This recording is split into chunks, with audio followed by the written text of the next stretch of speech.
Hi guys, it's me, HD, and welcome to the first race day of 2026 for the 2026 Australian Grand Prix in Melbourne. We have waited since the middle of December, pretty much, for this moment, and it is now only just a couple hours away. We will finally get racing in 2026 and find out truly what or how the start of the season is going to go and how it will quite possibly, and looking at the grid, most probably set the tone for the early part and for maybe even most of this Formula One season. So yeah, excited to be here. Obviously, first Grand Prix, you're always going to be excited. Obviously, with some of the issues, let's just say, with these cars, it's dampening our excitement because these cars, in terms of these new regulations, really just are not it, which we'll get into more so later on, the issues around that. But at the end of the day, yeah, it is the first Grand Prix of a new era. Completely new regulations. The first time we've had new regulations in 4 years. And the field is a bit different to what it was, say, last year. Not gigantically different.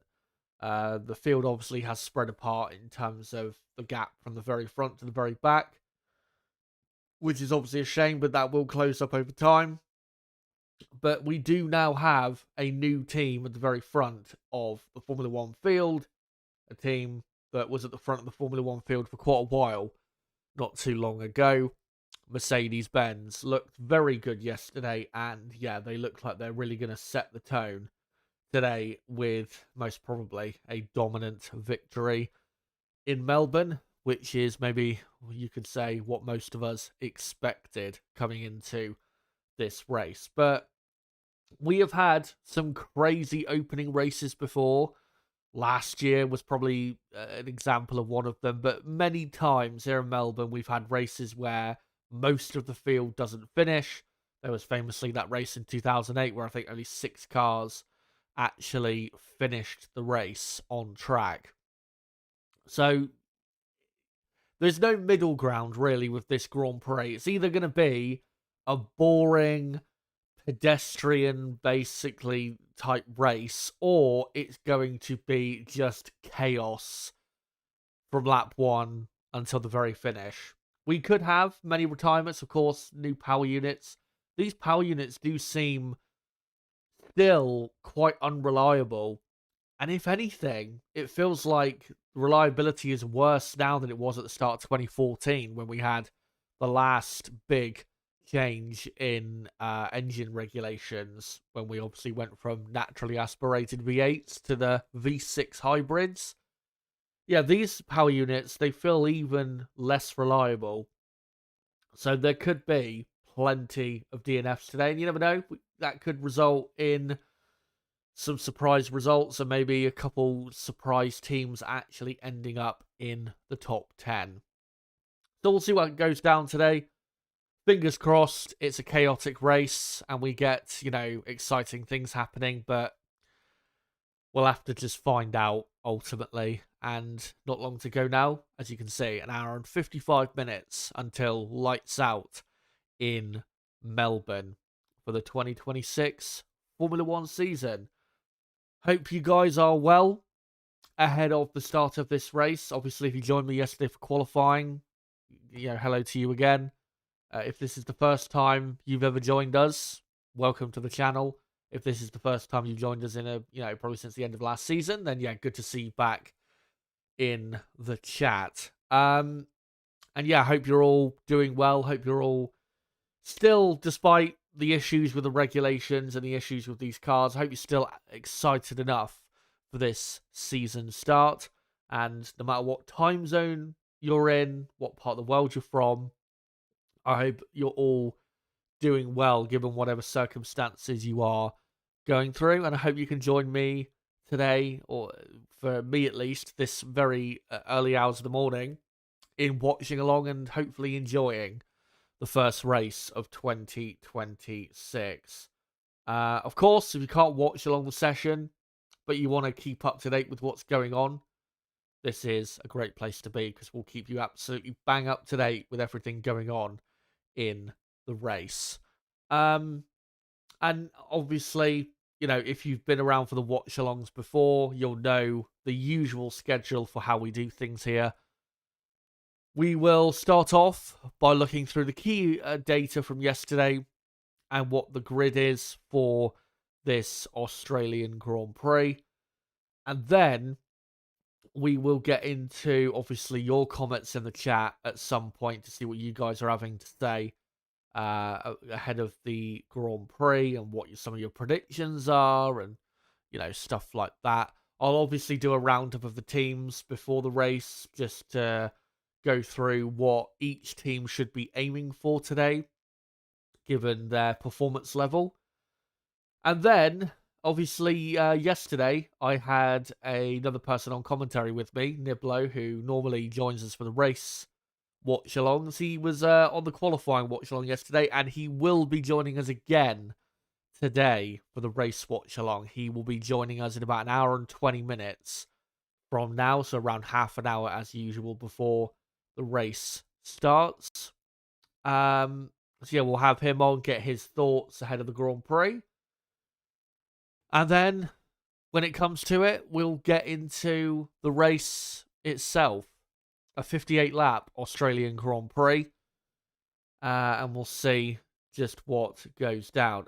Quickly, before I get into the key data from yesterday and start talking about the grid for this race, there is a poll running in the chat where I've asked you guys who do you think is going to win the race today. And quite a different poll from usual because the four options are eerily similar. Let's just put it that way. You've got Mercedes, Mercedes-Benz, Mercedes-AMG, and Mercedes-AMG Petronas. Out of those four options, who do you think wins the Australian Grand Prix? Let me know in the chat. And we'll see which one of those options ends up winning the poll, before we get into the race. Obviously, I'll finish up the poll results a few minutes before the race actually starts. But obviously, you can tell by the poll that I'm not exactly serious in terms of looking forward to, the possible fight for victory today. If Mercedes don't win, it would be a gigantic shock. It really would, because they are just so far ahead. As I'll get into in a moment, though, they weren't actually as far ahead of the rest of the field in qualifying as it may have appeared. But unfortunately, because the quickest and probably the closest driver/team combination to them is starting at the back, that's why they enjoyed such a healthy gap over the rest of the field. So, yeah, unfortunate, but that's the way it is. Should make for a bit more of an interesting race, seeing that certain driver come through the field. Obviously, we'll get into who that is in a moment. But, yeah. I would be amazed if Mercedes don't win. I'm not saying that it's a guarantee they'll get a 1-2, because you never know what could happen to the second Mercedes, or whoever the second Mercedes is. Reliability issues possibly, or an accident for whatever reason. But even if that happens to one of the Mercedes cars, the other one should pick up where they have fallen and, take a pretty comfortable race victory. Mercedes pretty comfortably have the best car and are the clear favourites to win this race today. The race, by the way, being held in totally dry conditions. Weather is pretty good in Melbourne, actually better than yesterday. It's going to be a bit sunnier today and a few degrees warmer. So, yeah, no chance of rain. So it's going to be a totally dry race. Anyway, let's get into the grid and what happened yesterday. So we'll start off with the top 10 qualifying results, and George Russell, for the first time in his Formula One career, takes pole position in Australia. 1:18.5. That is, by the way, 3.5 seconds slower than pole position last year, just to show you the difference between last year's cars and this year's cars. Of course, these cars will get a lot quicker as time goes on, but yeah, 3.5 seconds is the drop off, and I've got to say, quite a lot of a drop off, if that makes sense. I didn't expect them to be that far off the pace. I thought they would be, honestly, probably at least a second quicker in lap time around this track, given what I saw in Bahrain. But yeah, just not anywhere near as quick as I expected. And Mercedes were the only team to get into the 1:18s. So yeah, Mercedes in a different universe compared to the rest of the top 10. So Russell on pole, Antonelli second. Antonelli had a pretty poor qualifying, to be honest. He was all over the place. He obviously had the mistake in practice 3. It was just a really bad day, to be honest. Yeah, he ultimately did get second, but he really benefited yesterday from having clearly the best car out there. Because if he had a car as good as last year's car, he would have been back end of the top 10 probably at best. He just was not performing well as far as I'm concerned. So yeah, lucky there. Antonelli definitely needs to cut out those mistakes. And then third on the grid, who would have expected this? Isaac Hadjar, third on the grid. That is, I believe, his best ever qualifying. Only slightly better than I think last year I think his best qualifying result may have been, was it a P4 at Zandvoort, where obviously he turned that into a podium later that weekend. So yeah, I think this is his best qualifying result of his career. And I think the best thing for Hadjar is obviously, if Max had not had his issue in qualifying, Max would have ended up probably 4/10, maybe 5/10 quicker, because that is what the gap has looked like through the weekend, mostly between those two drivers. But Hadjar, I think what is so good about his performance is you cannot say that he could have done better. He absolutely got the most out of that car, given how good he is as a driver. So that is just, fantastic effort. Third on the grid. And he's got a pretty decent chance of finishing on the podium. Of course, it is not, the easiest circuit, this Melbourne Albert Park circuit, to overtake. So could be a second podium of his career today. In fourth, Charles Leclerc, only just behind. Ferrari, though, they were not as quick in Q3 as they really should have been. I'll get more onto that, why that is in a moment. Slightly behind Leclerc, Oscar Piastri, who was still good in qualifying, but I think will be a slight bit disappointed that he couldn't find maybe another 10th that would have put him in third place. Lando Norris 6th. Norris had a broken front wing on his final lap and still was able to get 6th. Pretty good effort. And then only 0.003 of a second behind, Lewis Hamilton. You may be disappointed with that, and I can understand why if you're a Lewis Hamilton fan or a Ferrari fan, but he's only a 10.5 away from what Leclerc did. But you also need to consider that Leclerc did not do the best lap time in Q3 that he probably could have done. So, yeah, Hamilton, I think, could have been probably in at least 5th place, if he had just got that final lap right. But, yeah, both Ferraris are just not performing quite to the potential I think they had in the final part of the session.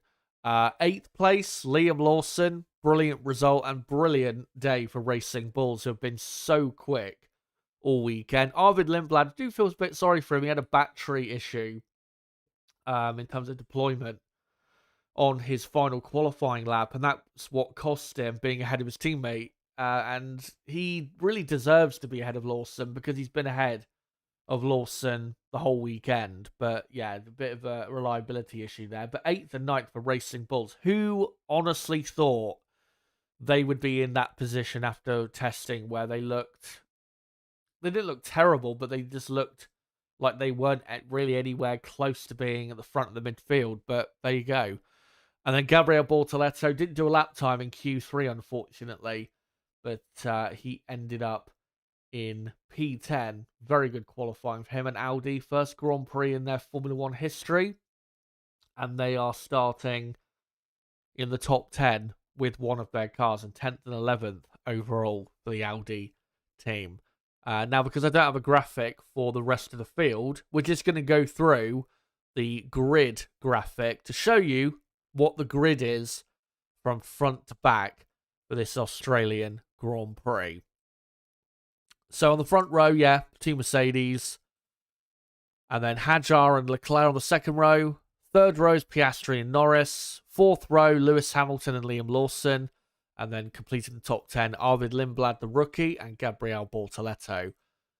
11th and 12th, Hulkenberg and Behrman. Haas, I think, will be a bit disappointed that they were not able to get at least one car in the top 10. I am quite surprised that they weren't able to, because they were looking pretty decent this weekend, and they looked so good come out of testing. So, yeah, I'm not quite sure why that is. But, yeah, 12th and only 13th for Haas. Ocon there, the second Haas in 13th. Pierre Gasly 14th, also Alpine. Yeah, not sure why they are just so far off the pace this weekend. Even Alpine, I don't really know why. 15th and 16th, Alex Albon and Franco Colapinto. That Williams, by the way, is absolutely terrible.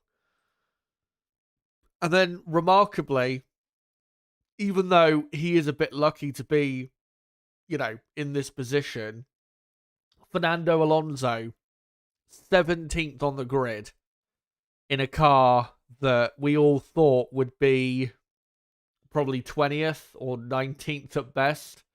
But like I said, with a bit of luck, he is 17th on the grid, just ahead of Sergio Perez, 18th, obviously returning to Formula 1, the highest Cadillac on the grid. 19th, the other Cadillac of Valtteri Bottas. And there you go, 20th, Max Verstappen. The lowest he has ever started in Melbourne. And then on the very back row, 21st and 22nd, Carlos Sainz and Lance Stroll. So there is your grid. But I just want to come back to these qualifying results for the top 10. And yeah, I want to point out that pretty clearly, Mercedes, yeah, they were the best team in qualifying. There is no doubt about that. But the gap between them and the rest is not as big as it seemed. For two reasons. One, Ferrari didn't do their best possible lap with Charles Leclerc in Q3. Leclerc actually did pretty much the same lap time in Q3 that he did in Q2. Much of the other drivers improved by about 2 to 3 tenths of a second at least from Q2 to Q3. Leclerc did not. If Leclerc had improved by a couple tenths of a second, he would be comfortably third on the grid and around half a second off Russell, which is about fair for the gap between Mercedes and Ferrari. So yeah, Ferrari are closer to Mercedes on pace. In terms of race pace, I think I'm not necessarily sure that it is still a half a second gap between those two. I think Mercedes might actually be even quicker compared to Ferrari over a race distance. Maybe a couple tenths extra quicker compared to qualifying trim. But over a single lap around this track, the gap between the Mercedes and the Ferrari is half a second. So, if you're a Ferrari fan, yeah, it's not great, but yeah, just don't overreact to what you saw yesterday, because again, Leclerc did not do the best lap in Q3 that he could have done. And the second reason Mercedes are not as far ahead of the rest as it may have seemed is in third, Isaac Hadjar. Now, yeah, Hadjar did a great job, about just under 0.8 of a second away from Russell in the end. But we all know, as much as I like Hadjar, I think he's a brilliant driver. Really has surprised me with what he's done in Formula One so far. He is obviously not the best driver at that team. Max Verstappen is 4 to 5 tenths of a second quicker than Hadjar.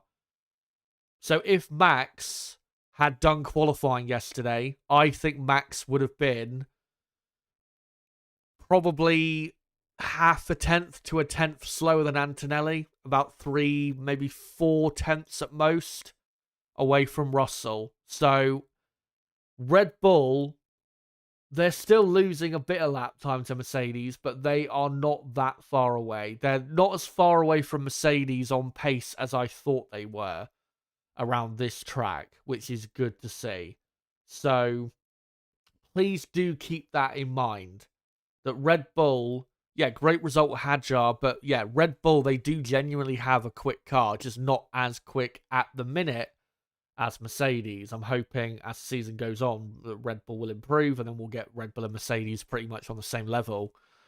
But yeah, in terms of the gap between Mercedes and Red Bull in qualifying, I think, yeah, it's probably about 0.3 of a second. Again, 4 tenths probably at most, but I would say most likely about 3 tenths. And even Red Bull's technical director yesterday said Max would have only been 3 tenths off in qualifying yesterday had he not had his issue. His issue, by the way, it was a battery regeneration issue with the rear, I think, axle. So, yeah, that's what caused him to spin. I mean, we knew it was a car issue. There's no way Max made a driver error like that. So, if you're a Red Bull fan, I think you should be pleasantly surprised with how quick the car is. Again, it's quicker than I expected. It's probably... I mean, going into qualifying, I thought they would be about 6 tenths off the pace of Mercedes with Max. And again, if Max was in the car, he probably would have only been 3 tenths off. So they're half the gap that I expected to Mercedes after just the first race. And we know Red Bull will more likely get better over the season than Mercedes because, that's just how... Normally, if you look at the last few years, that's how the development race has worked out. Red Bull do tend to be one of the teams that improves the most over the course of a season. And remember, because of last year's championship order, Red Bull did finish behind Mercedes in the constructors. So they've got, I think, 5% more wind tunnel time than Mercedes between now and the end of June. And will probably have more wind tunnel time in the second half of the year as well, because you would expect Red Bull will be behind Mercedes in the championship by the time we get to the end of June. So, if you're a Red Bull fan, you should be, I think, encouraged by the pace so far. And if you're a Ferrari fan, I wouldn't say you should be encouraged, but just don't overreact. You're not in as bad of a position as last year. Still not, the car is... It's not a race-winning car as of yet. But I do think it will win, at least a couple races in 2026. So, yeah, just don't overreact just yet. Things are going to be just fine. It's not going to be a championship-winning year if you're a Ferrari fan, unfortunately. But it will be better than last year, and you are on an upwards trajectory. I don't think there's any doubt about that. McLaren, though, I think they're probably the team I was most disappointed with in qualifying, because I genuinely thought they'd have enough pace to be close to the second Mercedes and be fighting for a front row. I didn't think they'd have enough pace for pole, but a front row I thought they could get. But yeah, they were miles away in the end. And yeah, McLaren have got a lot of work to do if they are going to be anywhere near Mercedes and probably even Red Bull in 2026. So, There you go. That's my thoughts as to, in terms of the pecking order, that's just where I think things are at with the front four teams. Of course, this type of track is different to the one we're going to next week in Shanghai, which is a lot more reliant on how good your aero and chassis is. So maybe Mercedes won't be quite far ahead of, say, Ferrari next week as they were here. But then on the flip side, Red Bull might be a slight bit further away. Because with Red Bull, it feels like when it comes to the engine or battery deployment side, they're doing well with their Red Bull powertrains. But it does still feel like aero and chassis-wise, they're still lacking. That really does feel like what the difference is between, or I'd say the most of the difference between Mercedes and Red Bull. But let's get on to the sector time data from qualifying. And here is the best first sector times. Now, one thing that I need to add a bit of context to is, and this is just so annoying, quite frankly, is because of this battery deployment stuff, in terms of teams being quick or quicker as the lap, let me try and rephrase this. When, certain teams look quicker towards the end of the lap compared to the start of the lap, unfortunately, that is not like, say, last year, where that would be more dependent on, or would be solely dependent, really, on the characteristics of that particular sector. So, for example, here in Melbourne, the final sector is the most aero-heavy sector, in terms of aero being the most important thing.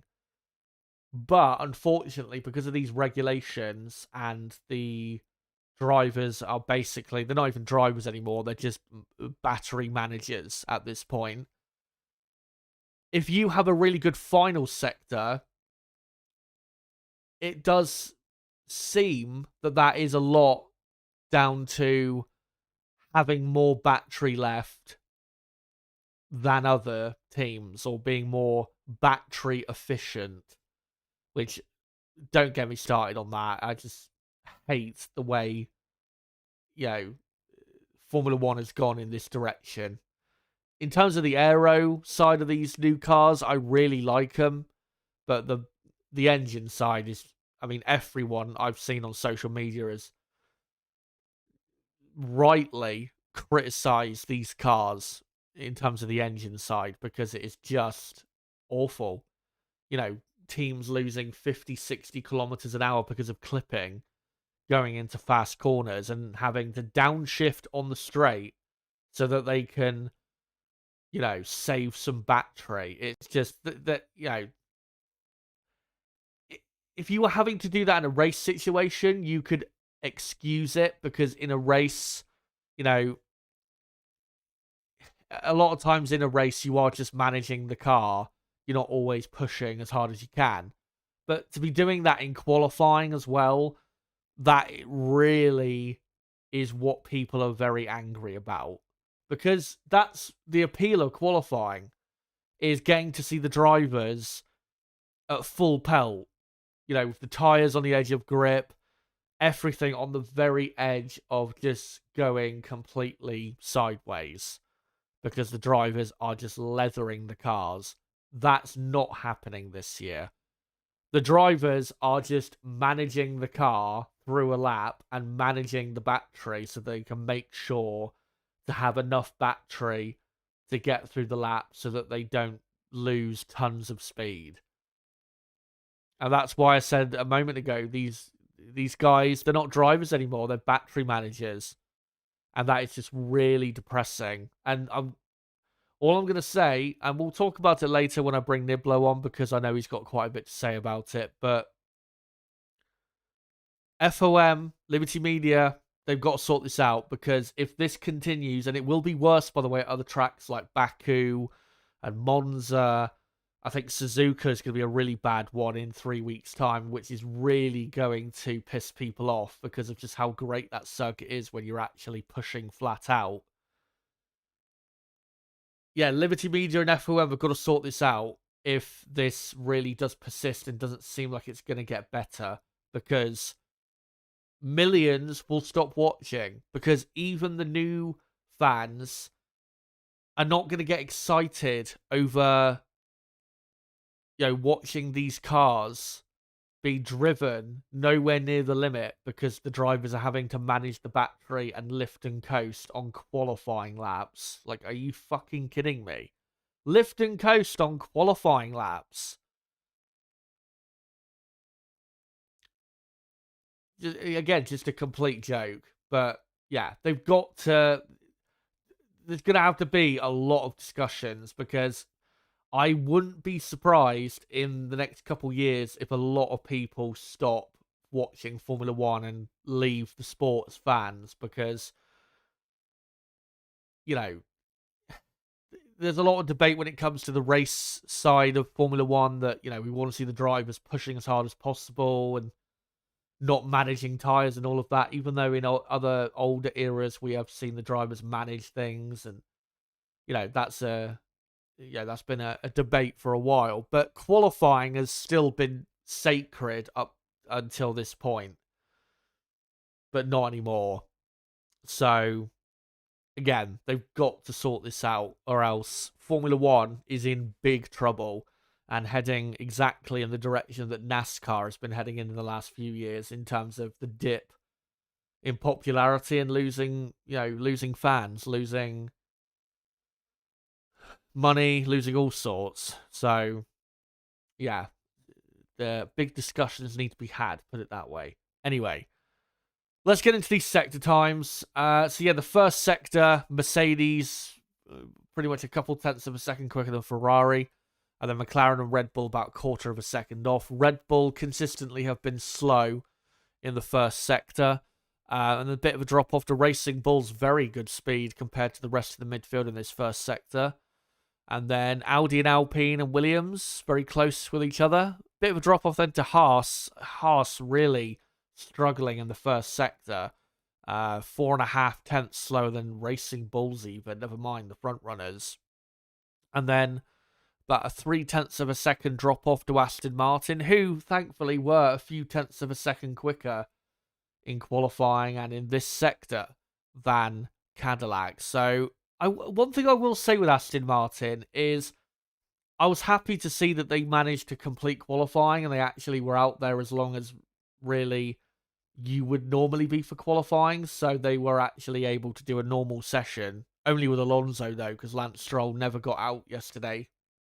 Even in practice 3, Stroll, wasn't able to get out on track, and whether he'll be able to get out today is a mystery. But yeah, from what I saw with Aston Martin yesterday, didn't seem as bad as we feared in terms of the performance side. It's still very, the reliability, the vibrations, we can only do 20 laps before permanently injuring our drivers. All of that is really, really, really bad. But in terms of the performance side, in terms of the potential that they've got, I didn't think it was too bad yesterday from Aston Martin. They were, still about a second, about a second in lap time away from Williams and Alpine even, who were nowhere near themselves getting into the top 10. So they've still got a lot of lap time to find. But in terms of the aero and the chassis side, there is some potential there. It's not like it's a completely terrible car in all areas. Obviously, the power unit side is really where they're going wrong, and that is, on Honda, obviously. Mostly, Aston Martin have definitely got a bit of blame to take as well, though, for the way they've handled certain things. But yeah, I saw some encouraging signs. Let's just put it that way with Aston Martin. And I'll get onto more of that in a moment. Here's the middle sector, this is the worst part of the lap for the clipping stuff. If you don't know what the clipping is, it's where the battery runs out and then the cars literally just lose speed down the straight. We've seen examples of drivers losing 50 to even 60 kilometers an hour on the entrance to turn 9 because the battery runs out and there's nothing left to keep the speed up in the engine. So the power drops, the speed drops, and then they go through turn 9 and 10 and recover a bit more battery, and then it goes pretty much again down into turn 11. So yeah, this is, like I said, the worst part of the lap for that super clipping that people are calling it. But Mercedes and Racing Bulls, they had the best pace in this part of the lap. Racing Bulls have been very quick in this middle sector all weekend. But I think on the powertrain side, that's really where they've been doing so well. Audi looking good, Haas, and then, to be fair, it is relatively close through most of the field to Red Bull, Ferrari, McLaren, Alpine. Slight drop-off then to Williams, and then a bit of a drop-off to Cadillac, who I don't think have quite figured out how to get the best out of their battery deployment. And then an even further drop-off to Aston Martin, where, this part of the lap is where they get exposed the most, I would say, in terms of, their biggest problem, obviously, is the power unit side, and this is where it really suffers the most. And I saw it on board of Alonso going into turn 9, and if you listen to it, it sounds so depressing. You can hear the speed drop off and fall off. And on the entrance to turn 9, it's like he's driving through turn 9 on a formation lap. It's honestly, that's a big reason why people are already disliking these cars and these regulations, because that's just not how it should be. Turn 9 and 10 at this track always used to be really exciting to watch, to see what cars look like through there, because obviously it's so quick and dynamic. And it was so great to see, what cars looked good through there and all of that. But now it's, they don't even take it at proper full pelt, anywhere near full pelt. It's just, ridiculous, quite frankly. And then we get on to the final sector. And like I said earlier, this final sector pace, these final sector times, is not necessarily down to people having the best aero or chassis.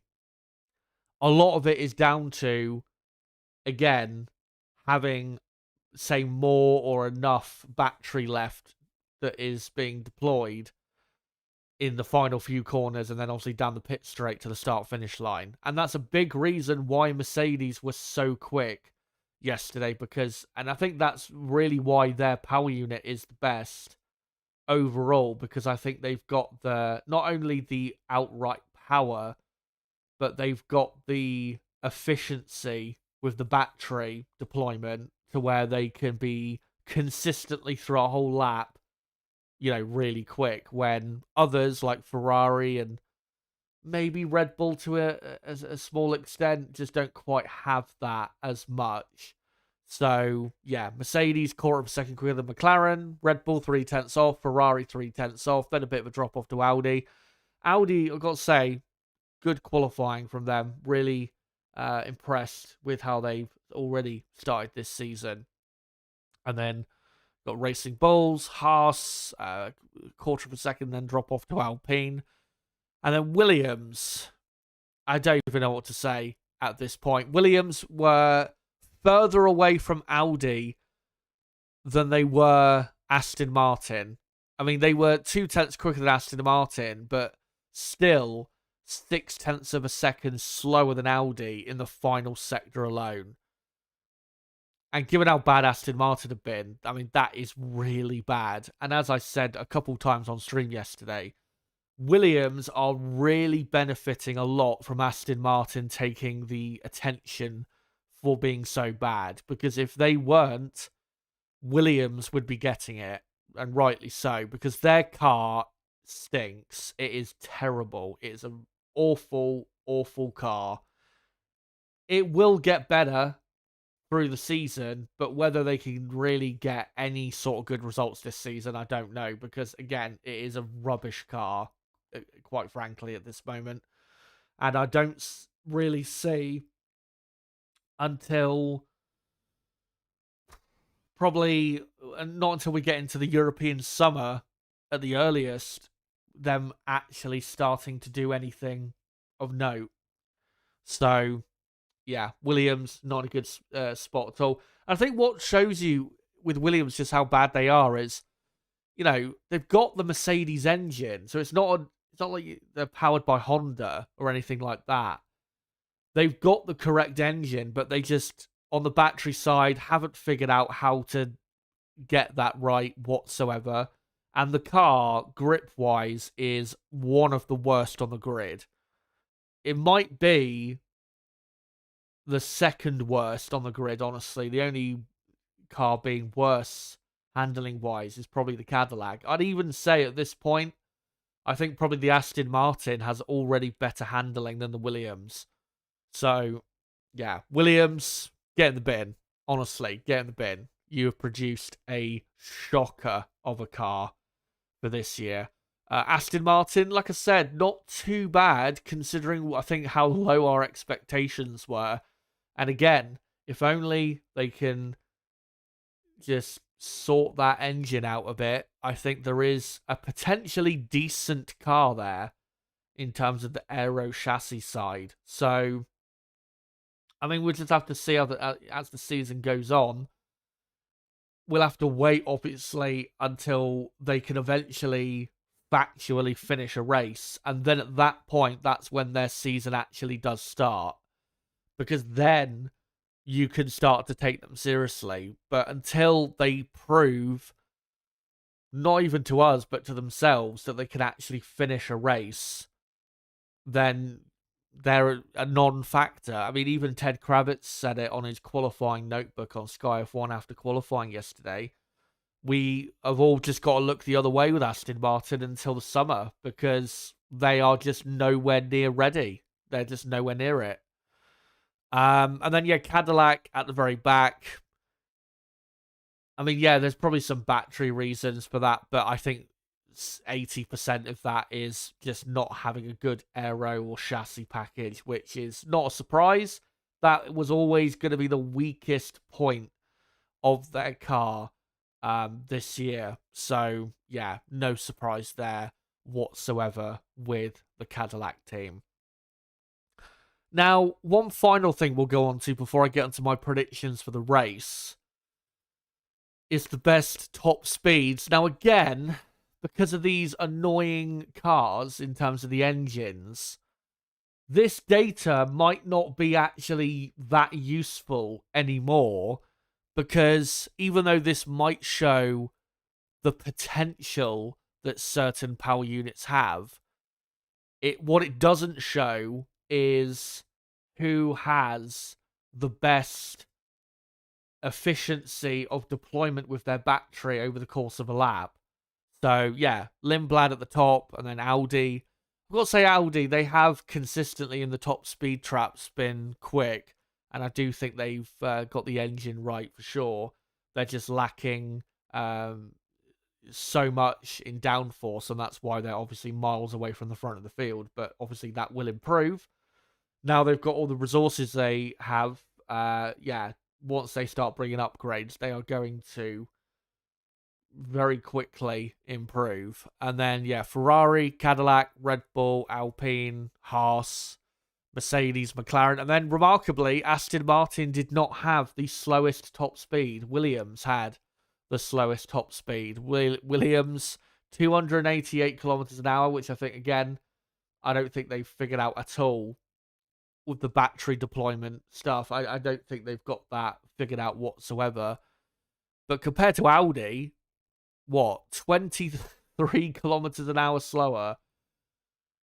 If something hit you at that speed, you would be in, well, serious danger. Let's just put it that way. But, yeah, again, because of these stupid power units, I'm not sure how relevant this data is anymore because, again, with the engine side, it's not just about how powerful your engine is. It's how efficient are you with the battery in terms of deploying it at the correct times and keeping enough of it going, that battery over a lap. And that's what's so frustrating about these cars is, again, the drivers are now just having to manage the battery constantly through the lap. Because if you run out of the battery, say, 2/3 through your lap, you're finished. Even if you're on for a pole position lap, if you run out the battery 2/3 of the way through, you could end up qualifying, towards the back of the field. It really is that much of a difference. So, yeah.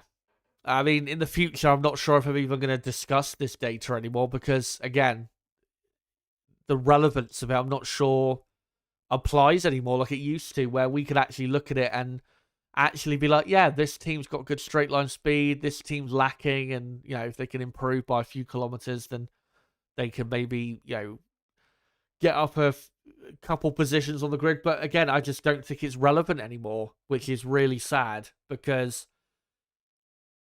in terms of us knowing who has the best power units, this particular data, the speed trap data, would be the best and easiest way to know in previous years, but not anymore.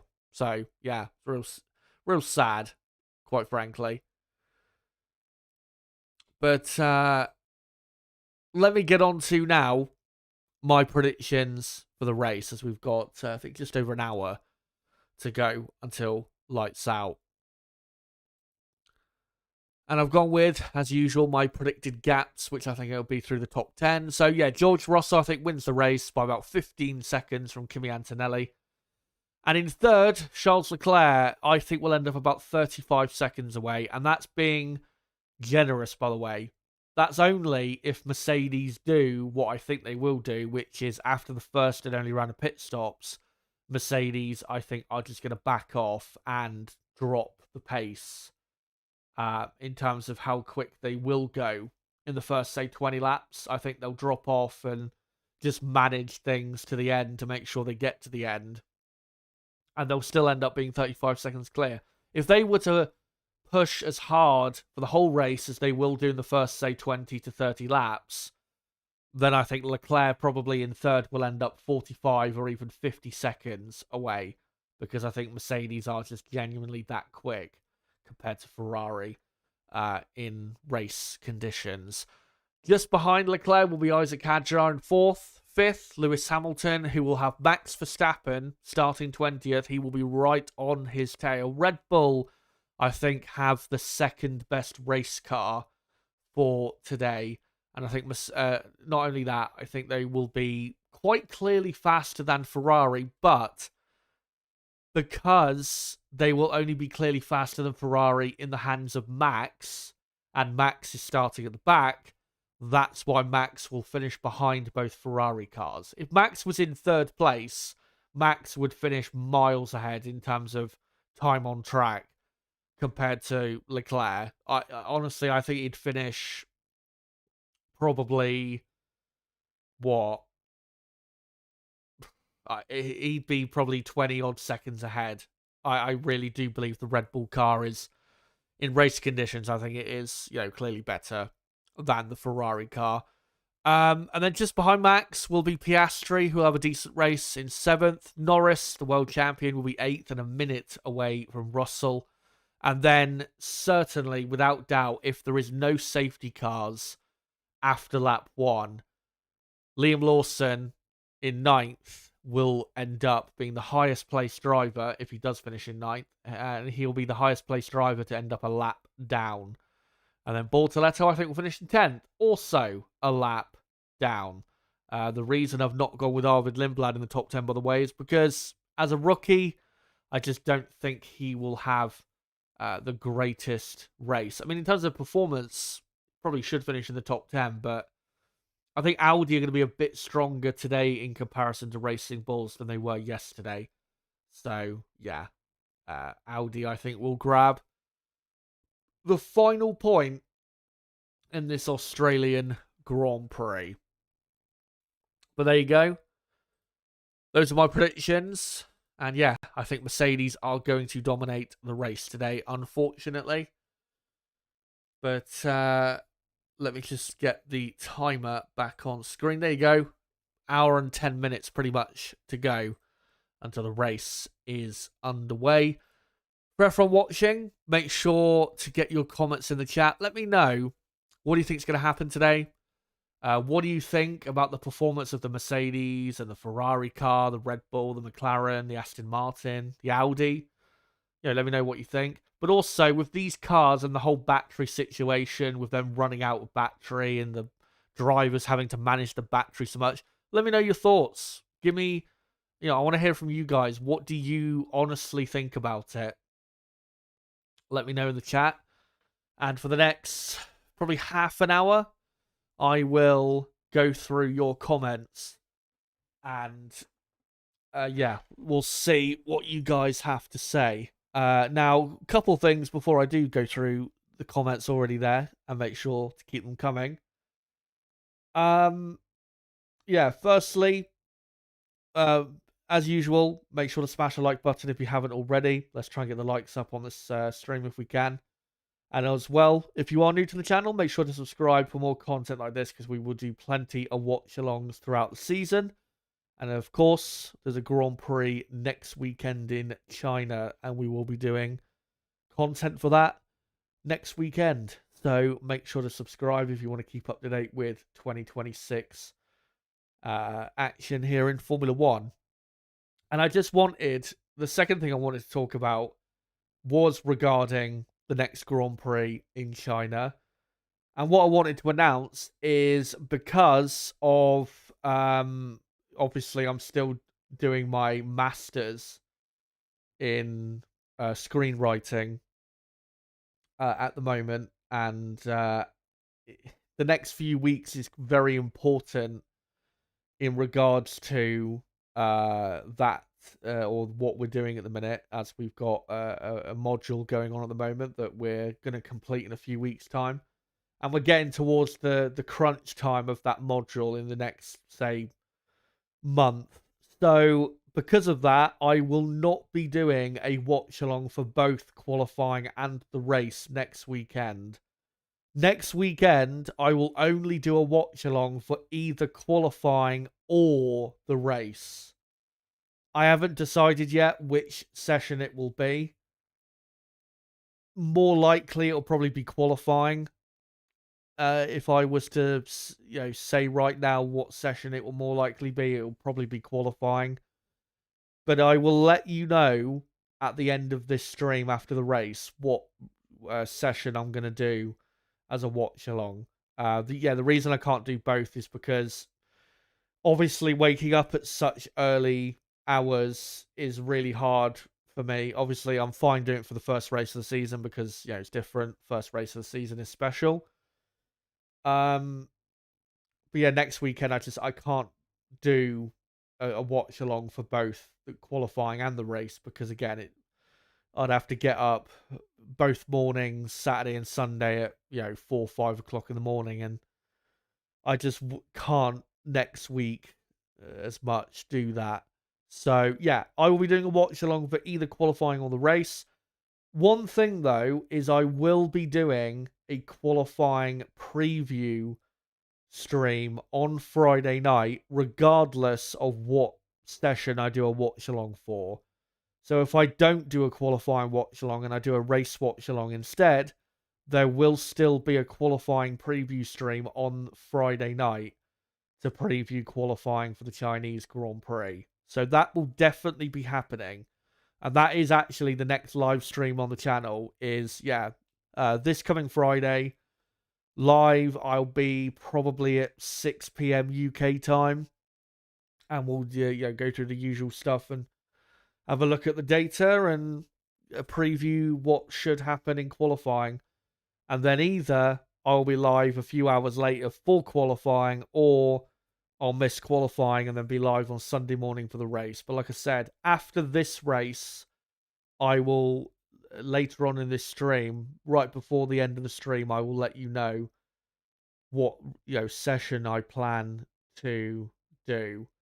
And yeah, I'll make sure to mention that before the end of the stream. And then there'll be further confirmation of that, of course, on my community tab on my homepage of the channel. I will obviously, as I usually do, I post my schedule for each race weekend on like normally on Friday, I think I do that. And yeah, as usual, I'll post my schedule. So if you don't hear me say in the stream because you're not tuned in or you stepped away for whatever reason, then make sure next Friday or this coming Friday to check the community tab, and I'll have announced in that what session I'm going to do a watch along for. As well, there is a sprint race next weekend, and of course, no, I am not doing a watch along for the sprint because I don't. If you're new to the channel, just to announce, yeah, I don't do watch alongs for sprints because I hate them. So yeah, that's the plan for next weekend. And then, obviously, there's a 2-week break then between the Chinese and Japanese Grand Prix. I might be uploading a video in that 2-week break, but I don't know yet. I'll know more next week as to whether I'm going to do that. But in regards to next week, yeah, there'll be qualifying preview on the Friday night, and then a watch along on either Saturday or Sunday morning for either qualifying or the race. And then, of course, even if I don't do a race watch along, there will be a podcast on probably Monday where I will do a review of the Chinese Grand Prix and whatever happens in that Grand Prix. So, yeah, make sure to go and check that out on the Monday, especially if I don't end up doing a race watch along. Anyway, let's have a look to see what you guys are having to say. Barabam earlier saying, I'm tipping an amazing Leclerc start, gets in front of George, can't get past. I think even if you're not a Ferrari fan, I think a lot of people would be happy with that, given what I think, given the spirit amongst the F1 community after what we've seen of these cars. So yeah, we need something today to really get us going, because I've got to say, I forgot to mention it earlier, but qualifying yesterday was so boring. So boring.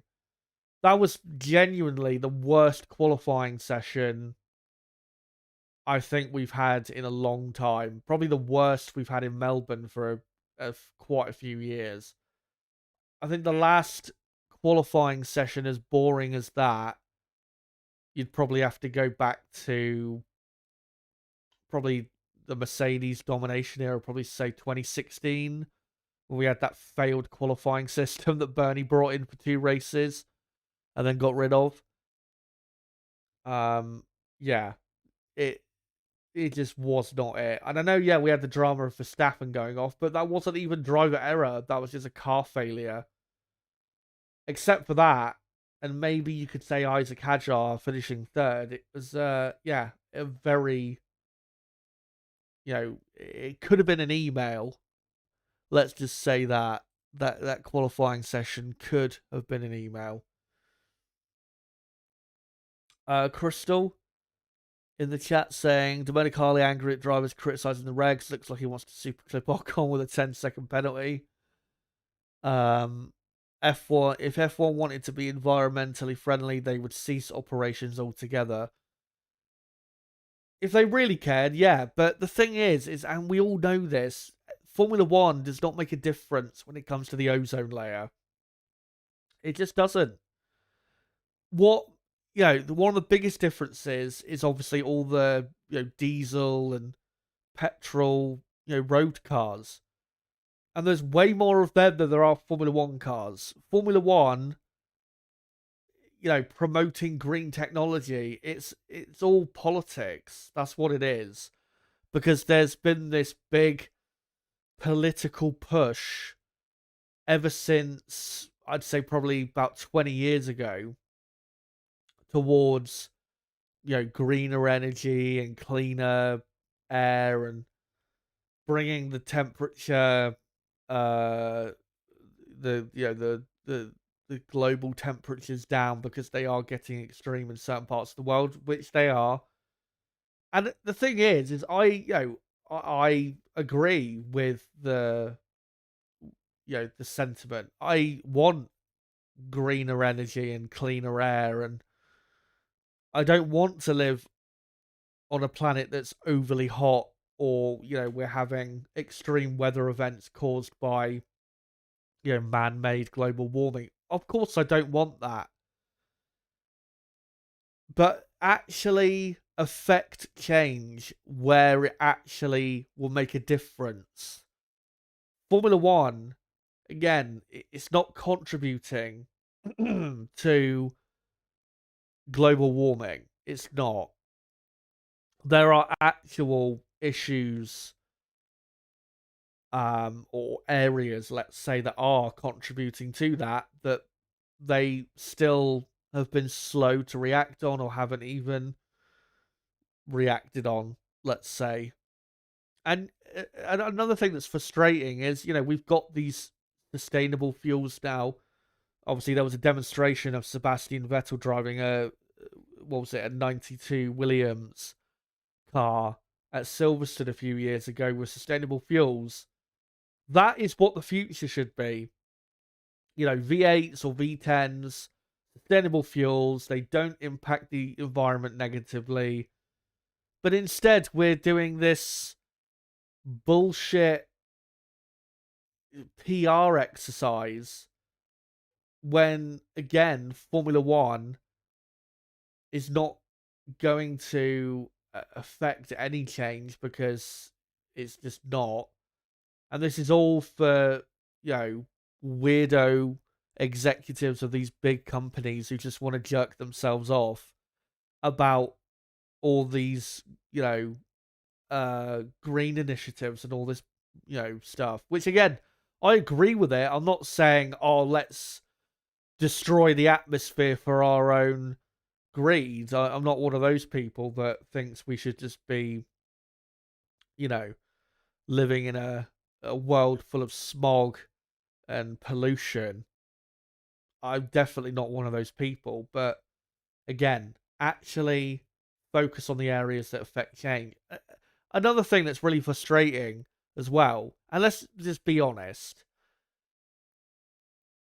these manufacturers who come into Formula One and we want to sell, we want to use Formula One to sell cars and all this rubbish, and we want to have road relevant technology. Who out there really buys a car based on Formula One? People have been buying Ferrari cars for decades, no matter how bad or good they are in F1. Ferrari went nearly 20 years without winning a championship back in the 80s and the 90s. People were still buying Ferrari cars, and there was no real issue there. Obviously, for PR, it's great if, say, for Ferrari, if they're winning in Formula One and, having great, sales of their road cars. Yeah, that's great. But I don't think there's any correlation there. I really don't think there is. I don't think I've met one person who would buy a road car because of anything to do with Formula One. I do not believe that is a thing. I really don't believe that that's a thing. And as well, let's be honest, I can't remember who said it before. It's so true. Who cares about road relevant technology? Formula One is not road relevant. It never will be. So who cares about making it road relevant? If you want to go sell cars, go sell cars. You know what I mean? Formula One is, yeah, it's good for your brand and for PR reasons, but I really don't see it massively affecting whether people buy their cars or not. I just don't. I mean, yeah, if you never entered any motorsports, then yeah, it would, um, it would affect your standing and it would affect your popularity. But that doesn't mean you have to be a part of a specific motorsport series to achieve that. For example, people have still been buying Audis and Porsches for decades, even though Audi and Porsche were not in Formula One. Same with Toyota, who were only in Formula One for a few years. Same with BMW. So yeah, I just don't see the correlation there. I really don't. And again, we have designed these regulations purely to appease CEOs of car companies. But I'm telling you now, Formula One fans, they will vote with not their feet necessarily, even though I think they will to a degree, but I think mostly they will vote with their eyes in terms of watching something else. And that will affect, I think, these regulations. Viewership, I think, will go down, especially if not only these cars are awful to watch because of the battery stuff, but if Mercedes are dominating every race, that's just the icing on top of, these regulations being terrible. And to be fair, though, from my perspective, I'm not bothered about Mercedes dominating. I'm really not. I've seen Mercedes dominate before and be way more dominant than this in terms of speed. Yeah, I've seen Red Bull dominate. And, I'm sure I'll see other teams have dominant periods. So that really doesn't bother me.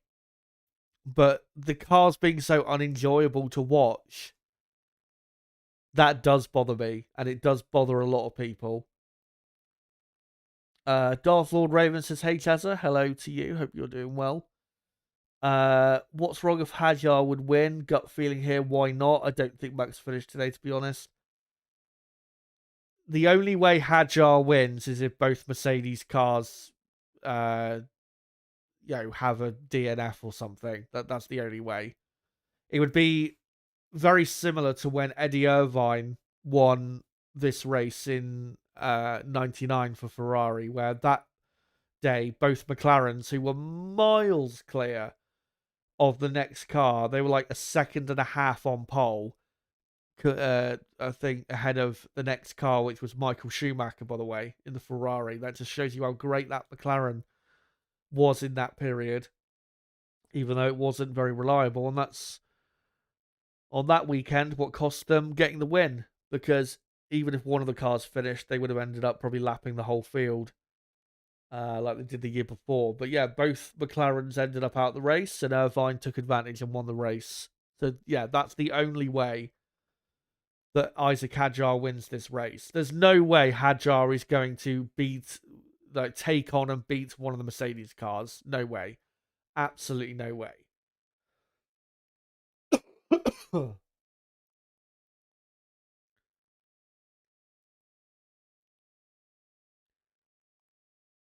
Let me find some other comments here. If Netflix sponsors Sky, ESPN Middle East, and teams like Audi, Cadillac, and Alpine left F1 for X and Y reasons, F1 will be in the gutter. If that was to all happen, that would take 10 years at least. So yeah, that's not something to expect.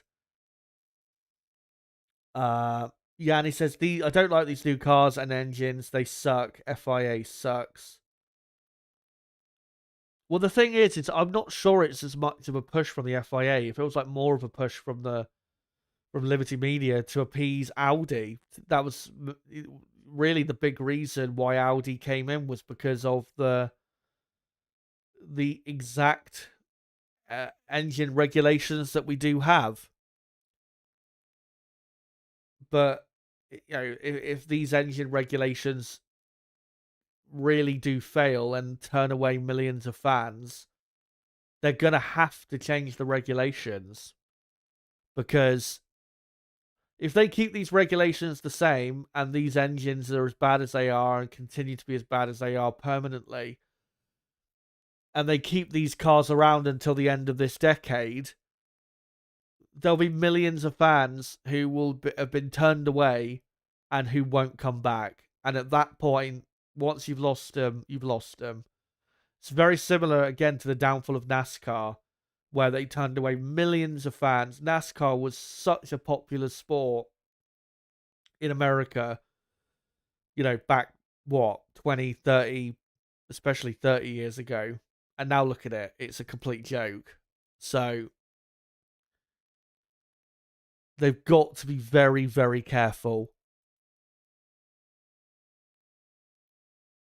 And remember as well, viewing figures, I'm not sure exactly what they were like last year, but they are still not quite as high as they were back in 2021, which is the peak of viewership for Formula One since Liberty Media took over running the sport in 2016.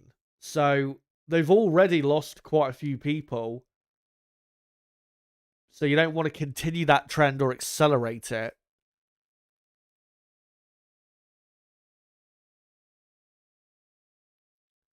Yanni says, I want high revving, naturally aspirated engines, smaller cars, and tyres that can last the whole race. I think pretty much everyone would agree with you on that.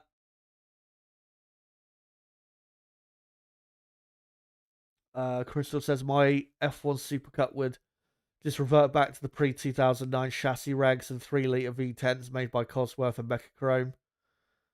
Refueling permitted with 4 races held on Thursday to Sunday. Not sure about that last one, but the rest of it sounds all right.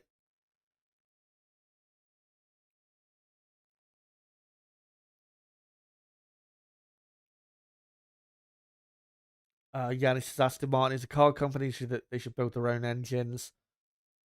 Even if they decide to do that, they're not going to produce their own power units for a few years, because I mean, look at the Red Bull powertrain, company, I guess you could call it. I mean, that took a few years to organize. So, and the thing,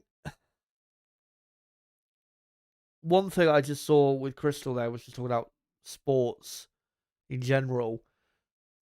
I think the difference is with how Formula One has gone and is going currently, is if you compare it to other very popular sports, let's say football, there are a lot of elements of football that have turned people off and turned people away.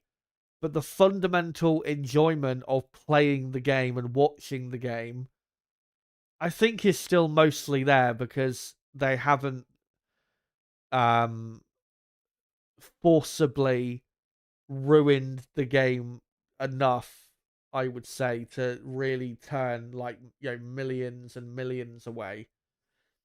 You could argue about VAR and all of that stuff, which it does ruin things, but I don't think to the point where so many people give up on football.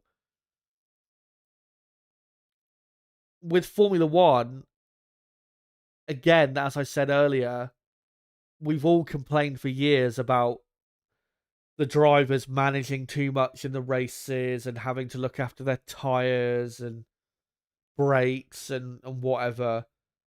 But qualifying was still sacred. We still had that, where drivers were able still to push flat out on qualifying laps and be at their absolute best.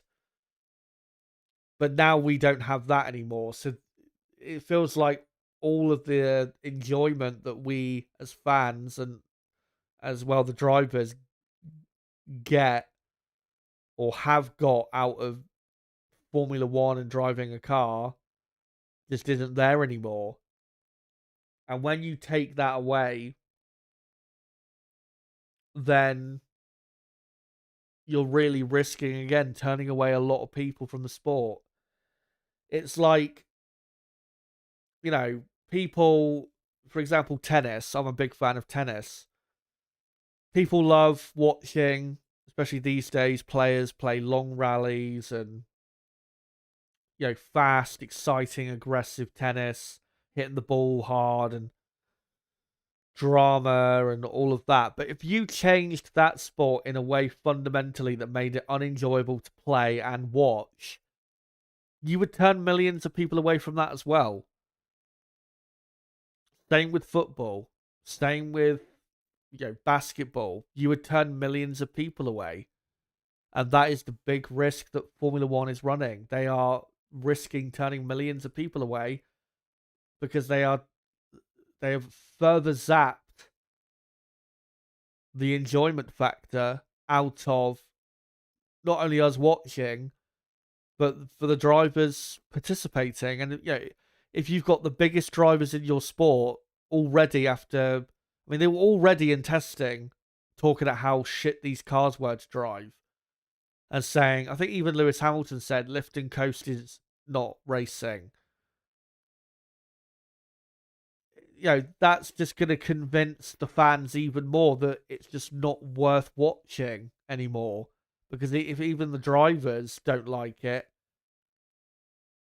and think it's a fundamentally awful change, then, So, again, there's got to be some key discussions, I think, coming up, because this, this really does risk, I think, destroying the sport, quite frankly.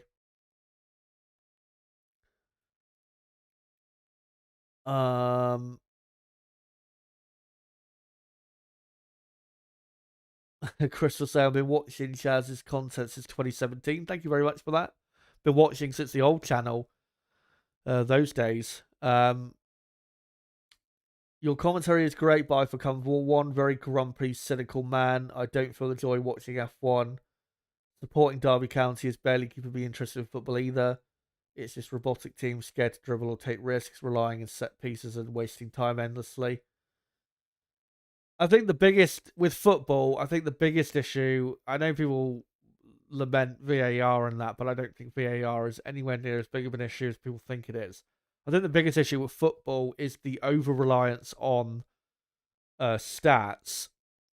The reason those teams play that way, it's so they can be efficient statistically, because according to certain stats, if you are more likely to score by passing backwards or sideways, or more likely to keep possession by doing so, then that's why teams are converting the way they play rather than just taking risks to score goals, because people are terrified of losing these days.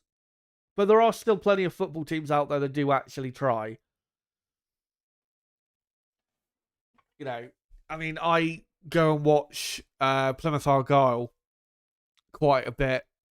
And I think they play not always great football, but the game I went and watched a couple of weeks ago where they beat Cardiff, that was one of the most enjoyable experiences I've ever had in my life. It was absolutely brilliant. But yeah, in terms of Formula One, yeah, even though I've not got sound on, you can visibly see the cars a lot slower through certain corners because the drivers are managing, or the speed's dropping off because the batteries run out, and it just doesn't look anywhere near as good. It looks horrible. Anyway, Astro, good to see you, Astro. Who says, sorry folks, this is the only race all year I get to watch on the telly, so I'll be doing that. Catch you at the next one. Enjoy. And of course, go Piastri. No problem, mate. I understand. And yeah, hopefully we'll see you next weekend for the Chinese Grand Prix. So, by the way, cars are coming out on track because, of course, in about 10 minutes, all the cars need to have left the pit lane to get onto the grid. So, as we have got only, 40 minutes to go until the race. I think in a moment we'll do a quick roundup of the teams and just quickly talk about where they should all be aiming for in the race. Crystal saying, I've seen a bit of Plymouth Argyle content from Cornish Jana. Yeah, I've seen that channel. He's more focused on Truro City. Yeah, I've been to quite a few Truro games. I don't live that far from the Truro ground. Truro are a lot closer to me than Plymouth, but I'm still a lot more of a Plymouth fan because... Oh my God! Oh my God! Lando Norris has just spun out of turn 4 and smashed into the wall. Oh, no, it's not. It's Oscar Piastri. Oh my! He's come out of turn 4 on the exit. He's gone too far over the exit curve, completely spun and smashed into the barriers. He's out. That is incredible. Did a complete 360 and absolutely destroyed the front right of that car. And yeah, Piastri is out of the race. Remember, he was going to start 5th. Oh, look at all the Australian fans who've all got the Piastri hats on and he's already out. We're not even half an hour away from the race starting. Here's a replay. And yeah, he just, I think, bumped over the curb a bit too hard and spun into the barrier and smashes the car to bits. Piastri, what are you doing? And here's another replay, and here is the onboard. And yeah, he goes through turn 4, and I think he just accelerates a bit too sharply as he goes over the exit curb. It spins the car violently round, and then he smashes the wall on the left really hard. And it just rips the corner off and the front wing off. That's a massive crash. And yeah, he is out of this race. So that's one car gone. Only 21 cars remain.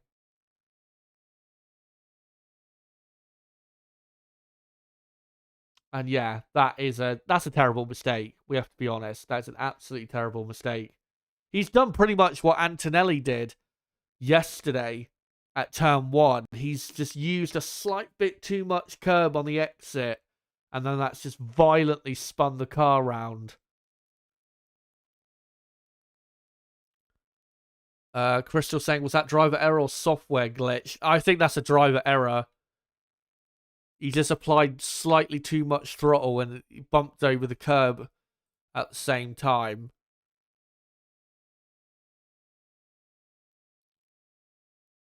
So, yeah, there you go. Oscar Piastri is out of this race. And yeah, McLaren saying he lost it on the curb on the exit, so it wasn't a car issue, because they would have said if it was a car issue that caused that. Yeah, he just spun on the exit of the corner.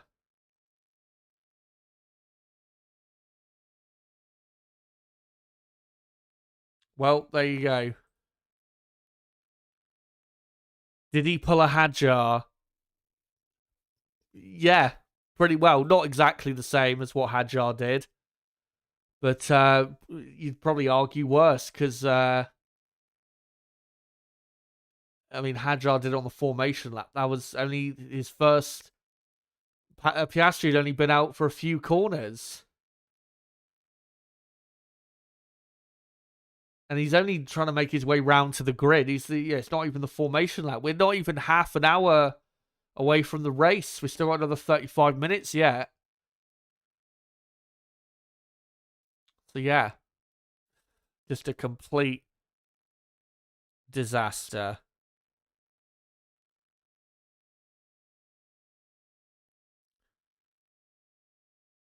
And Nib saying in the chat, can't shift whilst on a curb.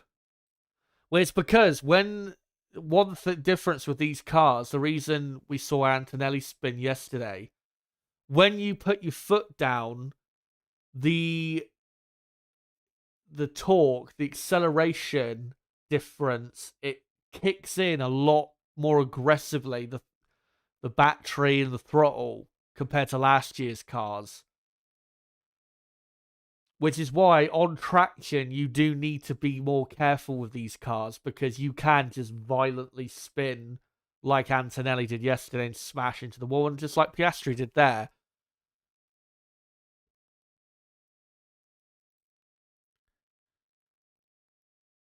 Todd saying this harvesting sucks. They are racers, not farmers. Indeed. What is it? Yeah, let me just do a quick roundup of the teams quickly, and then we'll hopefully bring Nib on if he's still wanting to come on at this point. But yeah, let me just get rid of this countdown and just, yeah, do a quick roundup of the teams. So Mercedes, they should dominate today. They've got the best car. The nearest, I think, competitor to them on pure performance is probably Max in the Red Bull, but he's down in 20th place. So, yeah, Mercedes will dominate the race today as long as they get the start right. They will win the race. Maybe they won't finish in second if Antonelli, has some sort of issue, or, has a spin, or, he's been a bit inconsistent, has Kimi, this weekend. So, hopefully he'll keep it together. But something will have to go very wrong for Mercedes not to win today. They are the clear favourites to win, and they will win this Australian Grand Prix. Ferrari, not the greatest qualifying, but with Piastri doing that and getting out of the action, I think Ferrari have got a decent chance of finishing on the podium. A lot of it does come down to the start. If Leclerc can use his nous and use his, his car that has clearly proven so far to get a very good launch off the line. If he can utilise that well, there's no reason why he can't at least get past Isaac Hadjar into third place.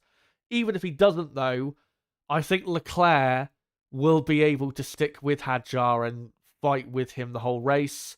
And we, of course, know Leclerc is a better driver than Hadjar. So, yeah, Leclerc, I think, has got a pretty decent chance of a podium. Lewis Hamilton didn't have the greatest qualifying yesterday, but I do think Ferrari will be faster than McLaren. Obviously, there's only one McLaren left now, which will help his cause. But yeah, I think Hamilton should beat Lando Norris because the Ferrari, I think, is, I won't say significantly quicker than the McLaren over in terms of race pace, but it is quick enough that Hamilton should be ahead. So yeah, podium, possible, definitely possible, and I think they will get it. Race win, I just don't think they're anywhere near close enough for that. Red Bull, a shame that they've got one car and the quickest car at the very back of the field, because if they had Max getting, say, the best lap time and result he could possibly get, then they would be on the second row of the grid with both cars. But third and, 19th now is what they have. Isaac Hadjar, I think, as long as he gets a decent start, he should be fine to finish at least in the top 5. But I wouldn't necessarily say I expect a podium from him. The pace is there to get it, but he just needs to perform himself if he wants to make sure he gets that podium. For Max Verstappen, he'll race his way through the midfield because the Red Bull is so much quicker. And then once he gets into fighting with, say, Norris and Hamilton, that's when I think we'll start to see some interesting battling. But I think ultimately, because he's starting so far back, he won't be able to finish on the podium because he will just lose too much time coming through the traffic and being held up by certain cars. So yeah, Verstappen will miss out most likely on a podium.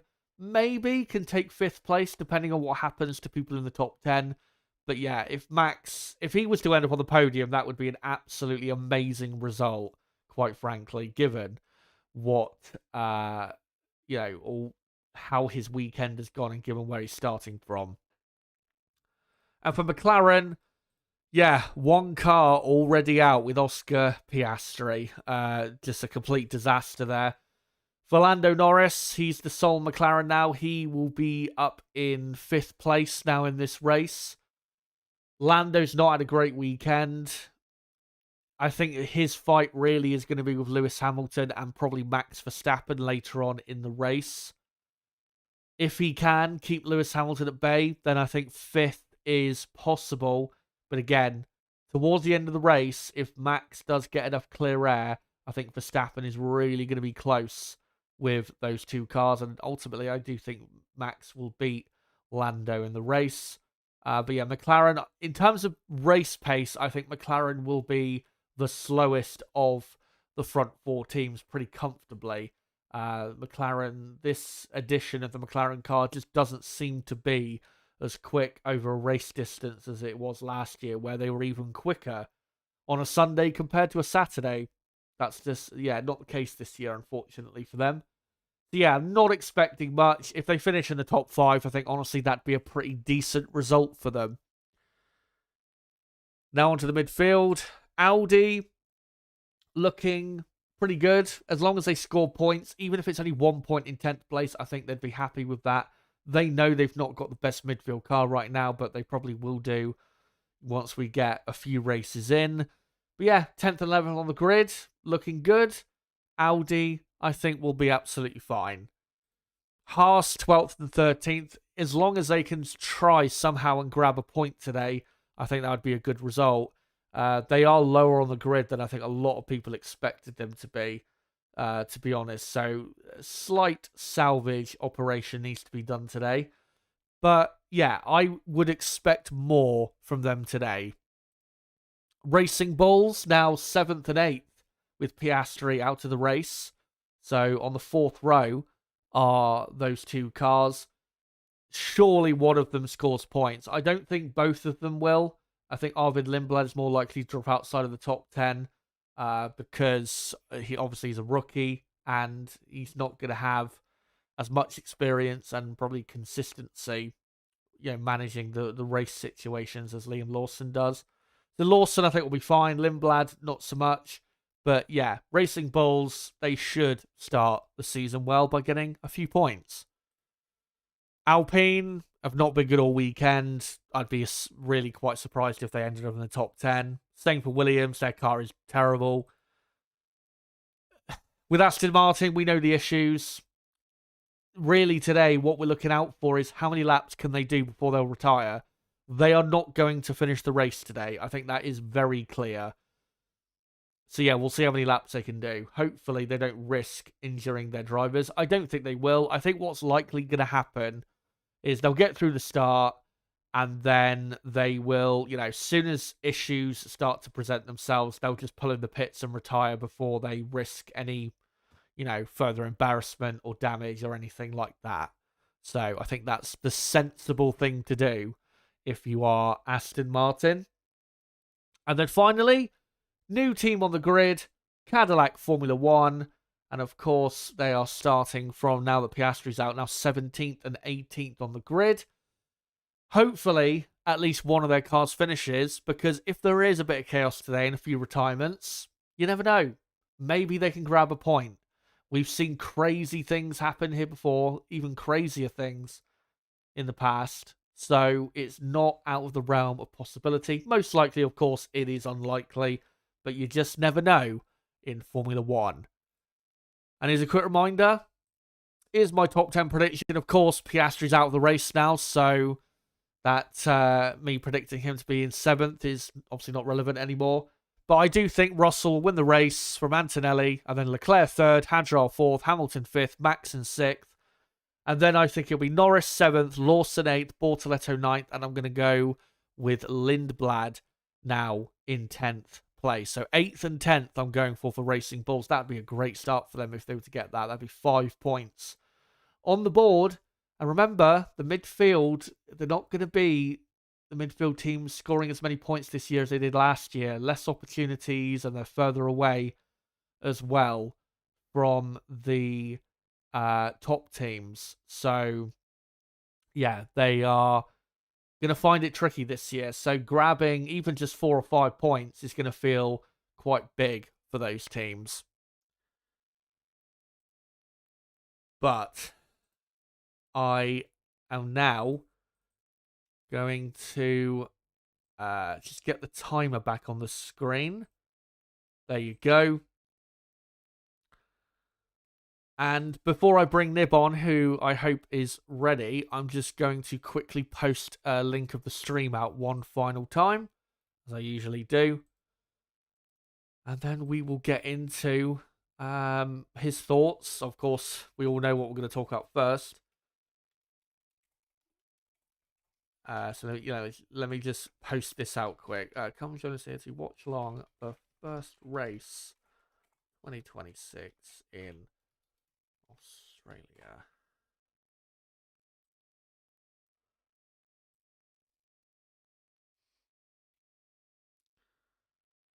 So there you go. Right. Let's see if he's ready.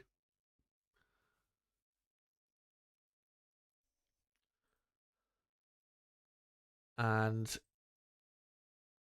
just give me a couple seconds here, guys, just to make sure everything's ready. And let me just bring up Discord.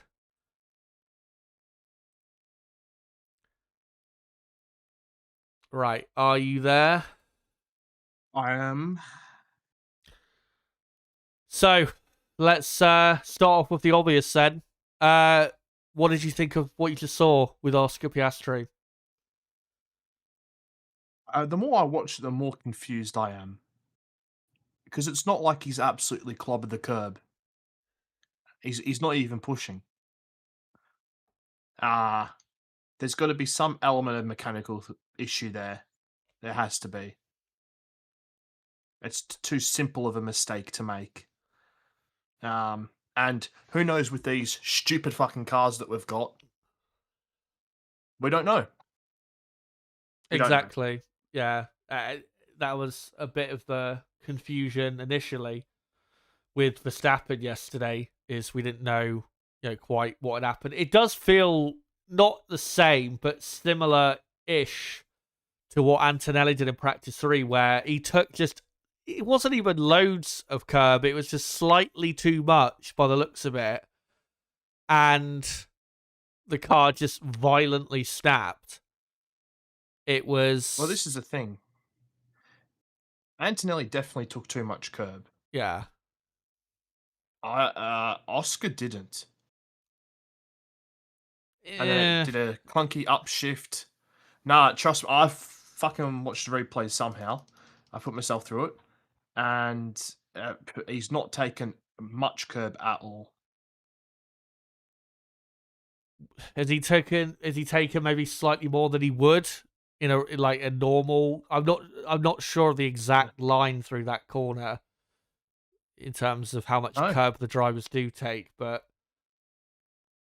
yeah, that's what it felt like to me, where it was just like a very slight causing of the balance to be slightly off, and then just very violent spin. But from what McLaren have said, they said he lost it at turn 4. We haven't heard if there is a car issue. If there is, of course, we will let you guys know. With Max Verstappen, by the way, yesterday, that was a battery, I think, regeneration issue with the rear of the car. So obviously, he had too much battery.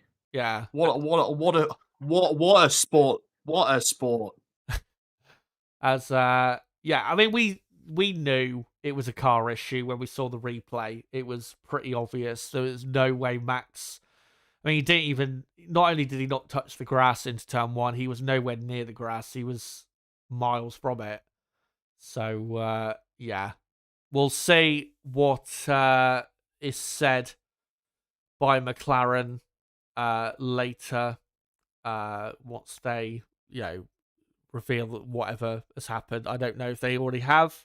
I know Martin Brundle is doing his grid walk at the moment. He did talk to Zach Brown, but I don't think Zach would know straight away as Oscar.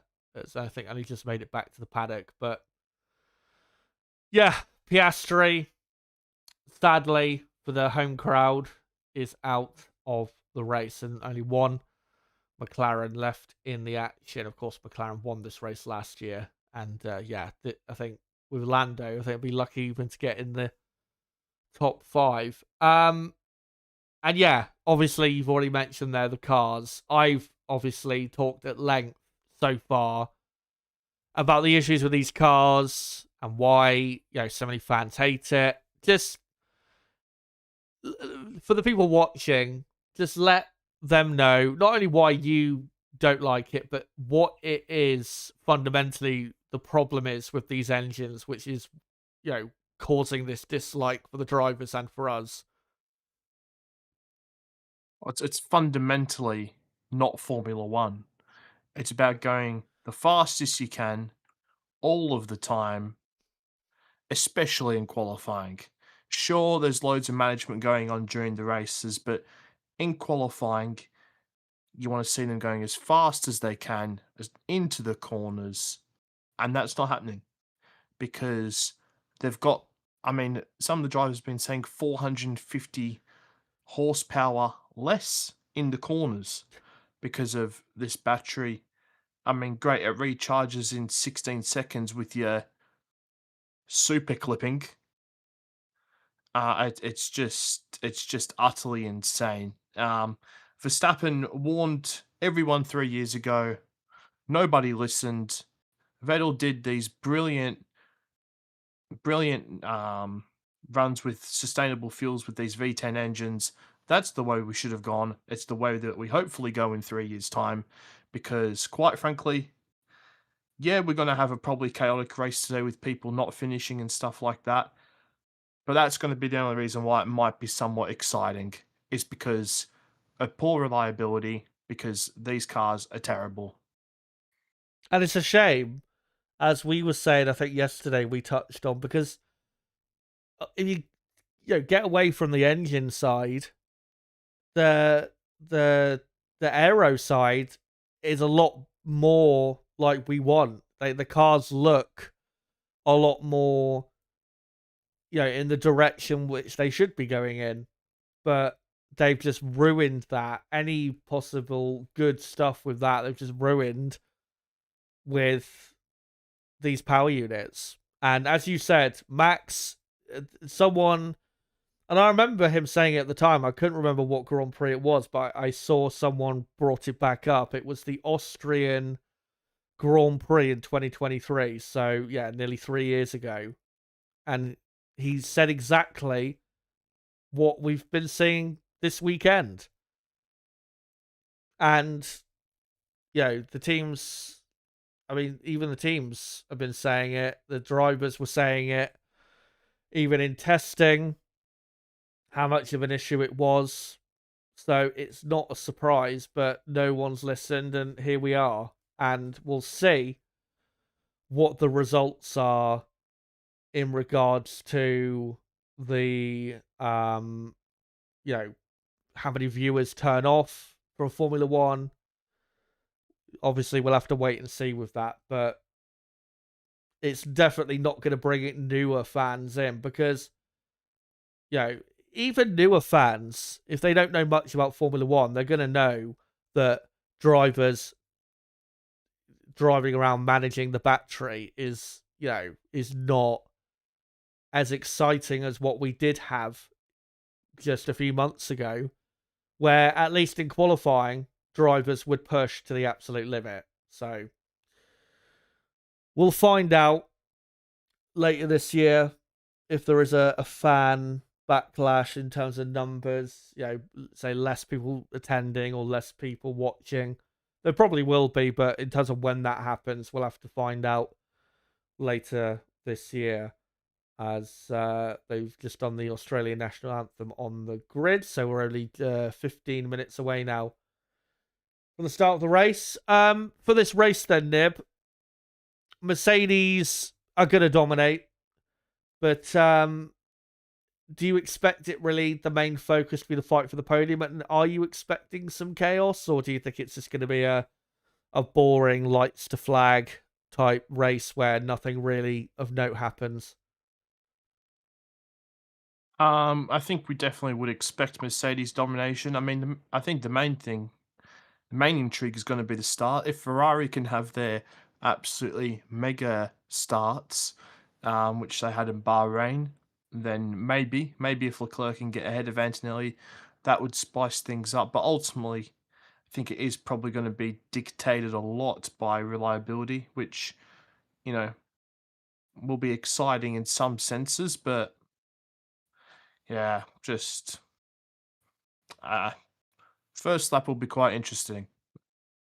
Yeah, and as well, because of the different speeds of these cars, we could get potentially quite a few tripping over each other. So we'll see what happens out. Just a quick reminder for people watching: the FIA did announce, and we obviously knew this coming out testing that this would be the case. But at the start of races now, the cars will be held an extra 10 seconds to allow them to get their turbos going, essentially, so that they could actually get off the line properly, which hurts what do you call it, Ferrari to an extent, but they should still be pretty good at the starts. But we'll see, obviously, what goes on with that. Hopefully we get an exciting start and cars all over the place, but ultimately we don't know until it actually gets underway in just a few minutes. So they're just zooming in on whatever Adrian's writing there, which I'm not quite sure of what he's writing there. One other thing I wanted to quickly ask is, talking of reliability, how many laps at most do you think Aston Martin are going to go for today? 10. Yeah, seems about right. I think, I mean, they'll want to get enough into the race that they go a bit under the radar when they do retire. They won't want to take loads of attention by retiring on lap 2 or 3. But yeah, I think 10 laps is about right. I think, what was it, Lance Stroll said on Thursday or Friday that he could only do 15 laps at most, and Alonso said 25. So we obviously know that Aston Martin are not going to finish the race today. But yeah, about 10, I think absolute most 15 laps is what we'll see from them. But yeah, around 10 is more, I think, likely with them. But yeah, what are you going for then, prediction wise? Obviously Mercedes are going to win, but who do you think takes the other podium spots? Mm, right. We'll go with Russell finishing first, Antonelli second. Um, I'm trying to be exciting here. Um, I'm gonna say Hamilton in third. Um, Norris fourth, and I don't know who will finish in fifth. I mean, it could happen. It could happen. I think one driver though we need to obviously account for is Max Verstappen, because we do tend to get safety cars around here, and if there is one at a decent time, I think he could really get into the action. So yeah, we'll see Yeah. what happens with that. Well, But we're definitely going to have VSCs and safety cars today. yeah, well, yeah, probably quite a few virtual safety cars. I wouldn't be surprised at all if we have a first lap safety car lasted a few laps. So yeah, Max and the Red Bull strategy team, they'll have their opportunities to get Max a bit further up the field in whatever way they can. But guys, let me know in the chat, what are your quick thoughts ahead of the Grand Prix, as we're just under 10 minutes away from lights out. As George Russell there, just getting his overalls on and his helmet on. Starting from pole, Russell has never started this race on pole. And in fact, the top 3 on the grid have all never started as high up on the grid here in Melbourne as they are today. Leclerc in 4th is the only one who's been obviously on pole position before, back in 2022. So we'll see what goes down with the top 3. Obviously for Isaac Hadjar, he'll be wanting to make sure he at least gets through the formation lap this time, because of course last year he binned it after just the first corner. Let me just go to the chat quickly. Kid Latin said Hadjar 3rd, Verstappen 4th, Leclerc 5th.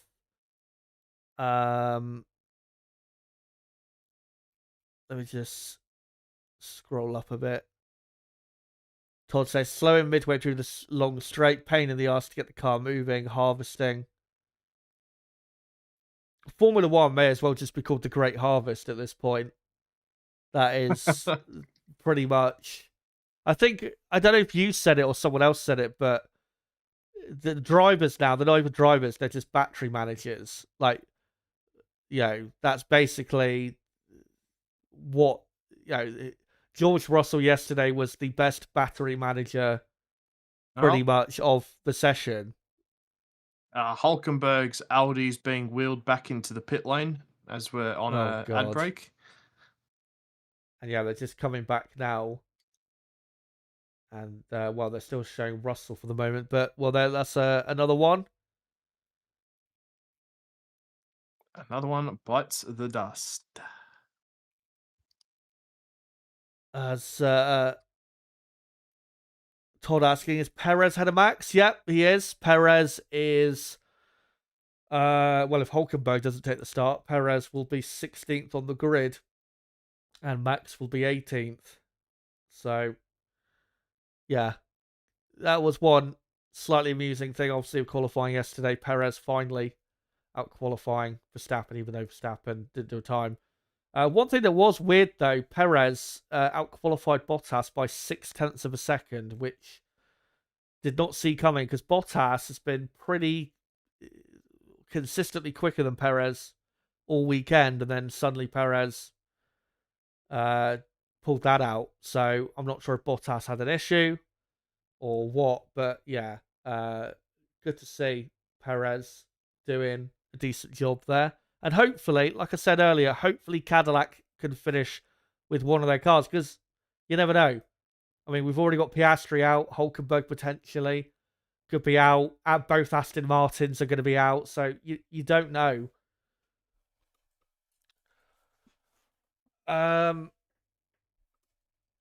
Right. Before we get into this race, we've only got a few minutes left. Let me just finish up this poll in the chat where I asked you guys who will win the Australian Grand Prix today. 137 votes.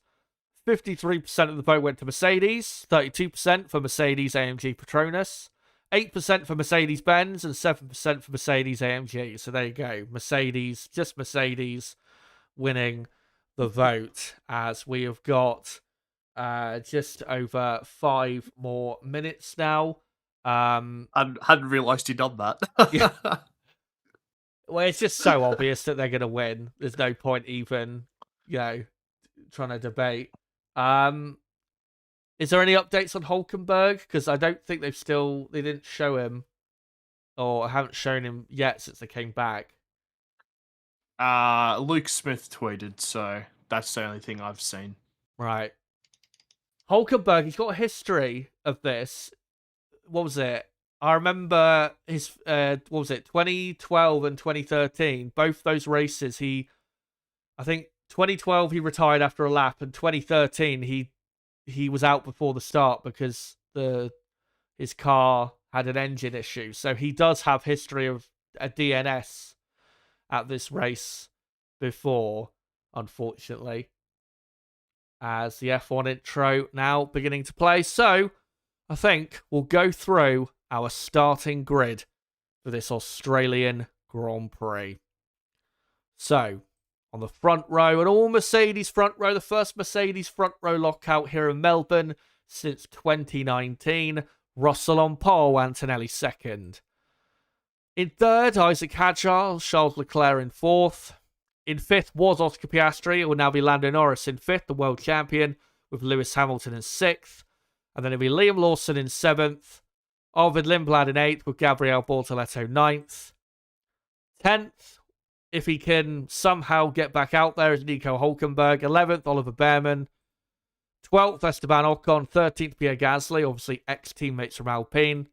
And also ex-teammates, Alex Albon and Franco Colapinto, 14th and 15th. And then 16th and 17th, Fernando Alonso and Sergio Perez.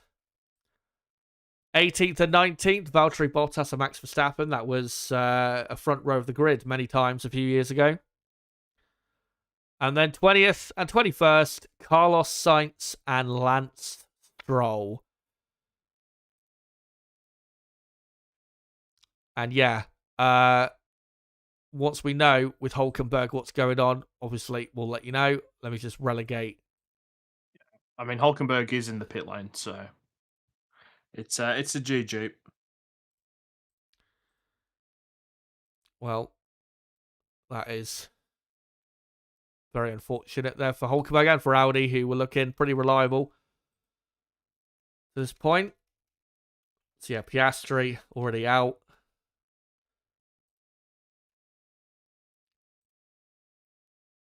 And yeah, we're just, a couple more minutes away from the formation lap. It will be a 58-lap race. I've got the medium tyre selected for all the drivers. I don't know yet what tyre they're going to start on, but Pirelli have said that it will be a one-stop race today, which obviously is not a surprise. It's a street track. You're going to want to do one pit stop. But I think one thing, Nib, that people haven't talked about enough, which is going to hurt our excitement this year, is the pit lane speed limiter has been made slower. Therefore, more time will be lost pitting, which will promote stopping less. So that is, yeah, we're going to see a lot of one-stop races in 2026, and that is just even worse, quite frankly. But there you go. As they now show the grid. And I'll wait to the formation lap before putting Hulkenberg. Well, may as well put Hulkenberg down now, actually. But wouldn't be surprised if we have another maybe car or two not quite getting off the line. So now only 20 cars. By the looks of it, going to take the start. As there is Max Verstappen starting in the... He will start from the 20th position grid slot, but he is 18th in the order. So he's already gained 2 spots. And then the 2 cars ahead of the Cadillacs, he'll pass them within probably a couple corners. And then Alonso after that, he'll blast past like a rocket. So on the first lap, he needs to be Max at least in 15th place. Maybe even 14th, because then Colapinto is the next one after that. As there is the Australian Grand Prix trophy. On a beautiful day in Melbourne. Still a bit of cloud cover around, but still a nice day. As there you go, tyre covers off, and it looks like, yeah, most drivers are going to go for that medium compound tyre. As the formation lap begins right now. That's George Russell there just pulling away. And yeah, everyone is on the medium tyre except for Hülkenberg would have been on the hard tyre. Colapinto is on the hard tyre. Alonso on the soft. No surprise about that. By the time those tyres go off, he'll be out of the race. And Carlos Sainz is on the soft. Interestingly, Max Verstappen is on the hard compound tyre.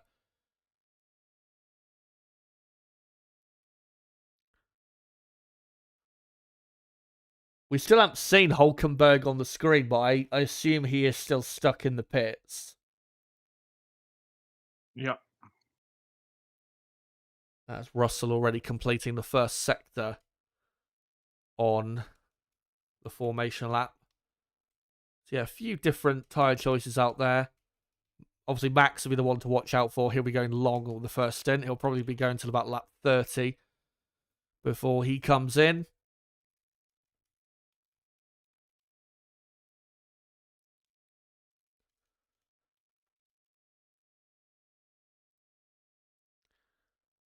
So, yeah, there you go.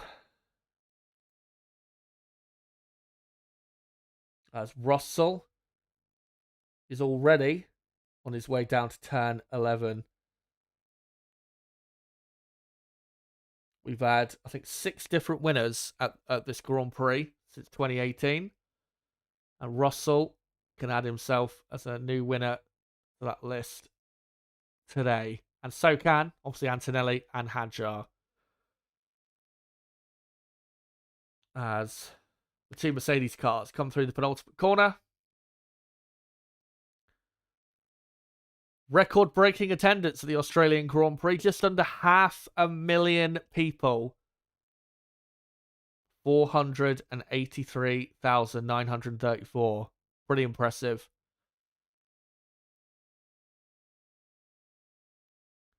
And it won't be having me for the next 3 years with these shitty regulations. I was going to say, it'd be interesting to see what it's like next year. As we've just seen there, Laurent Marquis, the Red Bull team principal, on the pit wall as the two Mercedes flashing those rear orange lights. Everyone is going to be on the grid.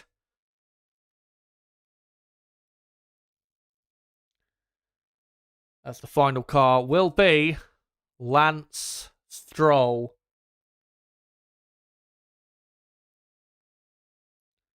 Who is just very slowly coming through the final corner.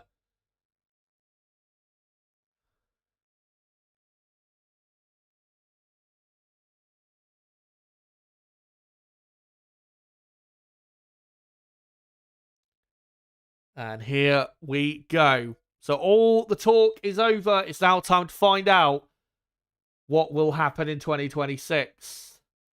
And here we go. The 10-second pre-start just to make things even worse. And the lights are on. 2, 3, 4, 5 lights. And it's go. And the Mercedes cars are going nowhere in a hurry as Isaac Hadjar. Is it getting into the lead? No, it's Charles Leclerc. Into the lead for Ferrari. Mercedes had an awful start. Hamilton had a good start, but he's gone wide. Hadjar takes the position back as the McLaren there all at sea. And Leclerc leading from Russell. Hadjar, Racing Bulls, there's up to 4th. What a start. Hamilton 5th. And then it's Norris. Antonelli is in 7th place. The Mercedes cars, they've had a 2016-esque start here in Melbourne. They've gone absolutely nowhere as they all come through the first sector. And surprisingly, no collisions. One of the Racing Bulls cars is at the very back. As now on the straight to turn 9, they race with the wings open, rear and front. As... Is that a Racing Bulls passing Isaac Hadjar? It is! What are they on? As Hadjar now tries to come back and Hamilton trying to go right round the outside. Can he? No, he doesn't, but he does go round the outside of Hadjar. He gets a better exit. And up the inside, he gets it's Lindblad. Yeah, he's up to... He's started in 8th and was briefly in 3rd. What a start to this race. Exactly what we needed. As we begin lap 2. Charles Leclerc leading. Russell, though, very close behind. And then it's Lewis Hamilton. Alonso's 10th. Yeah, he is. Alonso in 10th place, just ahead of Bortoleto. Max Verstappen is stuck behind one of the Cadillac cars at the minute. Crazy start here in Melbourne. So it is Leclerc, Russell, Hamilton, and then Hadjar fourth. Hadjar has now overtaken Lindblad. And then you got Norris and Antonelli in seventh. Esteban Ocon is up to eighth. Pierre Gasly is in ninth. As here comes Russell on Leclerc. Will he go right round the outside? No, he will not. He waits, but he's going to get a good exit from the chicane. And now in the slipstream round the outside, that Mercedes, look how easy he has just breezed past the Ferrari there. That looked like he was candy from a baby, quite frankly, and he is up into the lead. That did not last long, unfortunately, but that Mercedes is on a different planet, straight line speed-wise, as we're about to begin lap 3, as Russell leads this race from Leclerc on lap 3. So Leclerc second, Hamilton third. Alonso is still in 10th place. And then, it's Hadjar fourth, Lindblad, and then Norris, Antonelli, Ocon, Gasly, Alonso in 10th, Bortoleto 11th, Behrman 12th, and then your Albon. Carlos Sainz has had a really great start. He's up in 14th. Max Verstappen is 15th. And then you've got Colapinto in 16th place as Leclerc sticking here with Russell. And coming right back at Russell is Russell going very slowly into turn 9 as Leclerc retakes the lead. Russell clearly had problems with his battery there because he just... Oh, this is silly. Look at this. Now Russell is coming back at him. Clearly, the Mercedes there just died with its battery because it just stopped practically on the straight. And now Leclerc is back in the lead. This is... This is silly. This is really silly. It's just Mario Kart-esque, really. As now... So lap 4, Leclerc leads as Max Verstappen is now up to 14th. So Leclerc... I gotta say, Go on. whilst these two at the front have been absolutely squabbling, Hamilton has gained like 3 seconds in 2 laps. Indeed. Yeah, he's right on the back of Leclerc and Russell now. So it's Leclerc, Russell, Hamilton, Hadjar, Lindblad, Antonelli is up to 6th. And then it's Norris, Ocon, Gasly. Alonso is out of the top 10 now. It's now Bortoleto 10th. And then Behrman, Alonso, Albon, Verstappen is in 14th, and then it's Sainz, Colapinto, as here comes Russell back at Leclerc, and it's all about turn 9. Turn 9 is the main, the entrance to turn 9, that's the main overtaking opportunity, clearly, as it's then Perez in 18th, and then Bottas 19th, and Lance Stroll is still in this race. So both Aston Martins are still in the race as Max Verstappen is now 13th.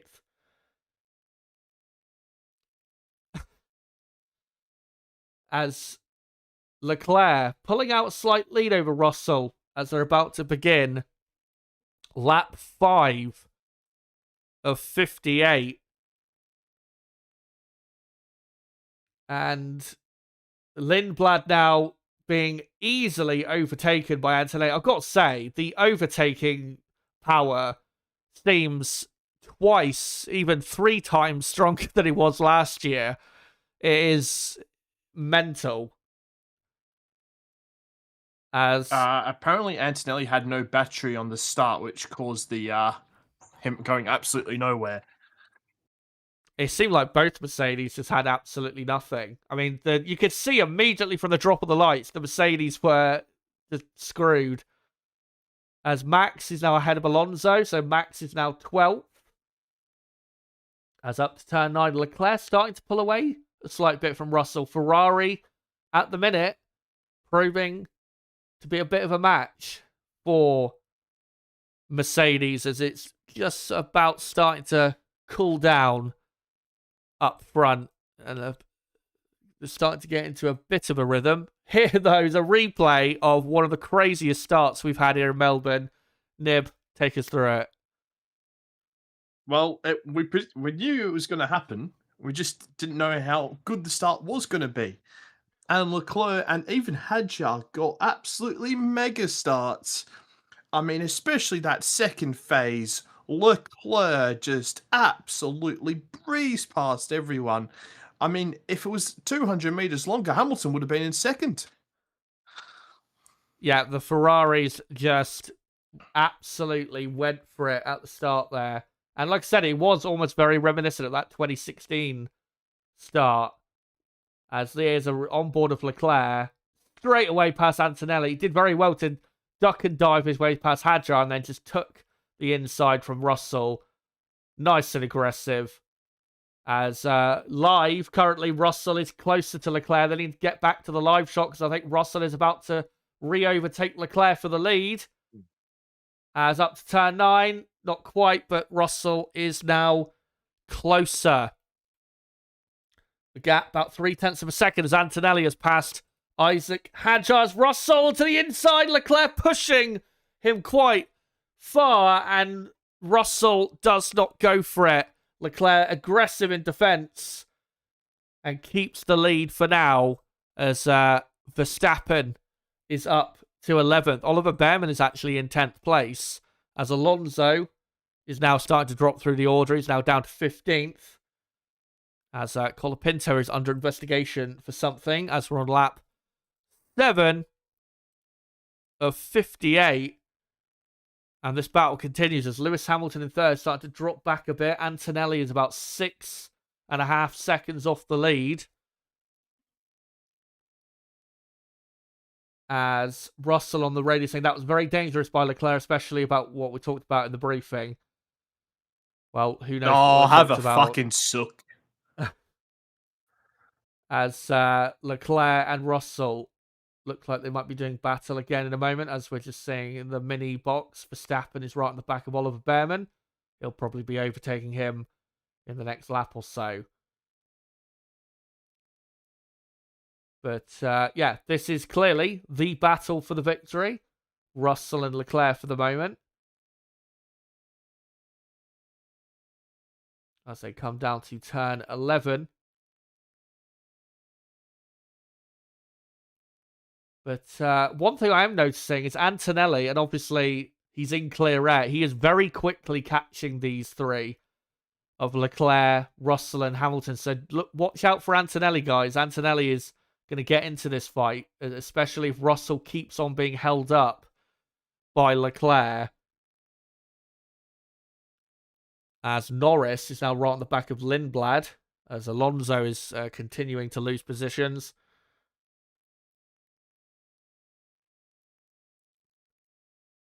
There you go, Russell going down the inside at turn 3. Leclerc, I thought, got back ahead then, but no, Russell takes the position. And that seemed to come out of nowhere. I looked away from him because I didn't think an overtake was going to happen, but he then just went straight for it. But now, will Leclerc come back at Russell down this straight towards turn 9? He's right in the slipstream. Russell's going to defend to the inside. Leclerc goes right around the outside and takes back the lead.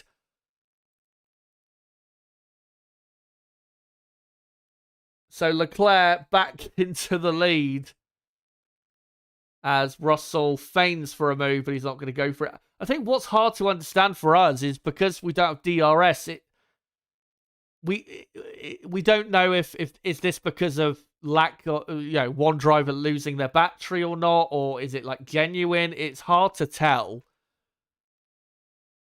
at the minute. So that's why I'm a bit confused, quite frankly. It's now down to turn 1. Look, Russell just comes out of nowhere, but he massive lock up. Oh, how has he made the corner? But Leclerc goes right round the outside and retakes the lead. And now Lewis Hamilton is right there as Russell. Will he go for the outside? No, Leclerc holds the inside line. How did Russell not go spearing into the barriers? As now... Yeah, that's amazing. Hamilton right on the back. I was certain he was going to be bouncing through the gravel. Antonelli, by the way, he was 6 seconds behind a couple laps ago. Now he's only 3 seconds behind and has done the fastest lap of the race. As Max Verstappen is now 10th.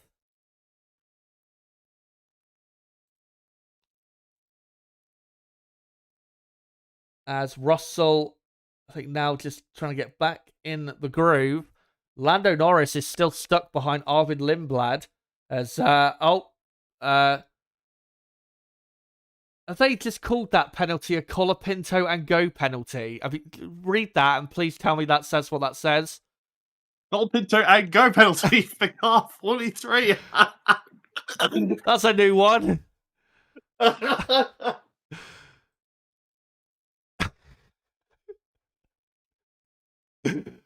Oh god, what a mental race. We're not even a quarter of the way through this race and we've had so much happen. Now lap 10. Antonelli is now only 1.3 seconds behind Lewis Hamilton as the top three separated only by about just over a second. As Colapinto now pitting for that Colapinto and go penalty. As Leclerc noted for a turn 11 incident, I think that's probably him moving aggressively on Russell. Yeah, it was a bit late, but it was fine. It was on the limit. It wasn't, you know, I've seen way worse than that. So yeah. As coming up to turn 9, Russell slightly closer to Leclerc, but not close enough to go for a move. Antonelli, though, is the one to watch out for. He has been by far the quickest man on track since the start of this race. And really, that's because Russell just cannot get past Leclerc. As we've got Ferrari versus Mercedes, just like a few years ago. Leclerc begins lap 11. As Max Verstappen has just overtaken Pierre Gasly. So Verstappen just to the purple middle sector. Yeah, he's on the hard tyre. He's I'm not sure how far off the lead he is, but all this battling up front, he will, and Red Bull will be very happy about that because Max later on this race is going to come back into this as FIA saying no further investigation, obviously, for that stuff with Russell. Max is 15 seconds off the lead. That's not 16 seconds now. It's not too bad. I mean, by now you would have expected it would probably to be 20 seconds plus off the lead. If we had, coming into the race, we probably would have expected it to be like that. As Colapinto has dropped to the back because he's pitted. So Lawson 15th. Alonso still going. Just over lap 10 is 16th. Both Aston Martins are still going. Oh, it's a Red Bull. It's Isaac Hadjar. He's blown up. They're saying it's Verstappen, but it's not. I'm pretty sure it's Hadjar. Yeah, it is. It's Hadjar. Out of 5th. What a shame. And he's just parked up on a gap in the wall. So hopefully that'll only be... Yeah, it's a virtual safety car. And it shouldn't be escalated any more than that. What a shame. As Lando Norris told to box. And he does. Bit early for a pit stop. But if they can save a load of time, then why not?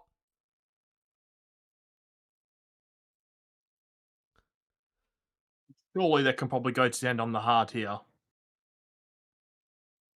Probably, yeah. As, quite a lot of cars pitting. I'll update who's on what tyre and all when I can. But yeah, we got 3 retirements. Hadjar, Hulkenberg, Piastri.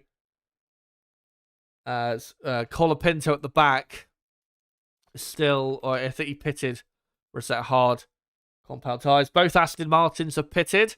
We'll see if they come back out again. As we're just on board here with George Russell under the virtual safety car period. As Alonso, by the way, has come back out onto the track. Meanwhile, Lance Stroll is still in the pits, so I'm wondering whether they're retiring his car. Oh no, very long pit stop, 16.9 seconds. So, Stroll is now in last place. And Alonso is in 17th. Is a replay and just let go. Yeah, clear engine issue and yeah, let go on the entry to turn 8, which obviously is flat out. A shame. He was looking decent for a top 5 there. As George Russell pits. And so does Antonelli, Lewis Hamilton. I think both Ferraris have stayed out. So Russell is third. Ferrari, why? Yeah. Not sure why they've stayed out there when they could have easily had a pit stop. As Lindblad is out to 4th. That's because Antonelli's pitted. Max Verstappen is now in 6th place. And then you've got... hold on a sec. You've got Behrman in 7th. As Lewis saying, at least one of us should have come in. And yeah, he knows. They've messed up. Typical Ferrari. So, yeah, it's a Ferrari 1-2, but at what cost? Safe to say that our Hamilton's tone didn't quite read as nice as yours. Yeah. As well.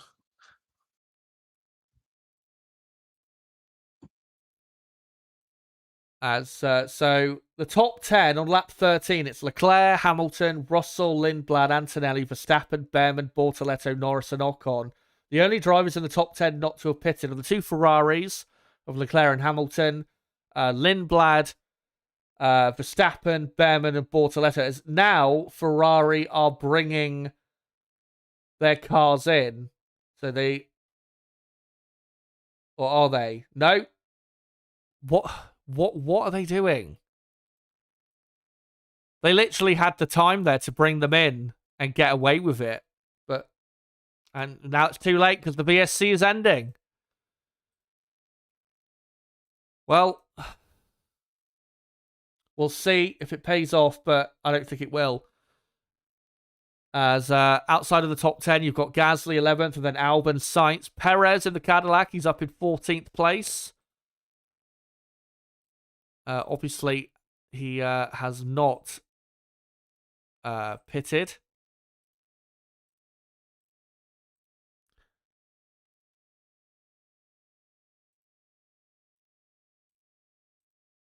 And then what do you call it? Yeah, Lawson then in 15th, and then Alonso, Colapinto, Stroll, and then Valtteri Bottas is now last. As we are just about a quarter of the way through this race, as Colapinto is in 16th place. And yeah, Alonso now dropped to 18th, so I wouldn't be surprised if Alonso's got a problem. And yeah, Alonso is stopped in his pit box, so he's done. And Stroll will probably be in pretty quickly as well to get rid of his race. So Alonso out of the race.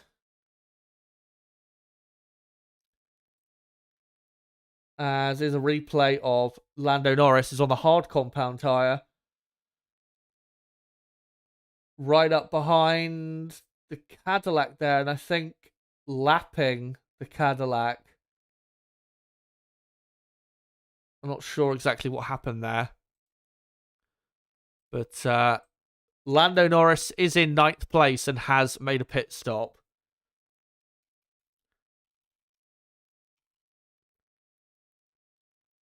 You are about as confused as David Croft and Martin Brundle on why they showed us that replay. So I don't know what that was. I thought it was going to be an overtake that he did like after the virtual safety car, but it wasn't. As Hamilton told that Russell is 10 seconds behind.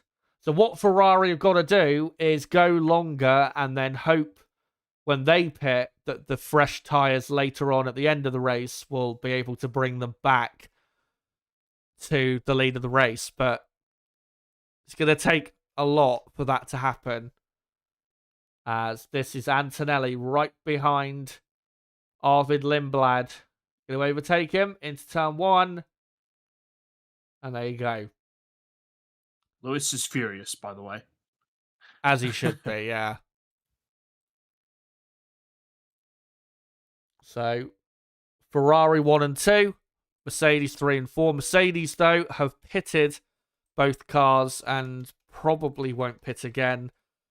Ferrari. Russell just gained 9/10 of a second on that lap. Yeah. And yeah, Russell very quickly catching the next car, which is obviously Lewis Hamilton. Max Verstappen is 6th. We'll have to keep an eye on him because he hasn't pitted yet. And we've got a lot of people now out there on the hard compound tyre.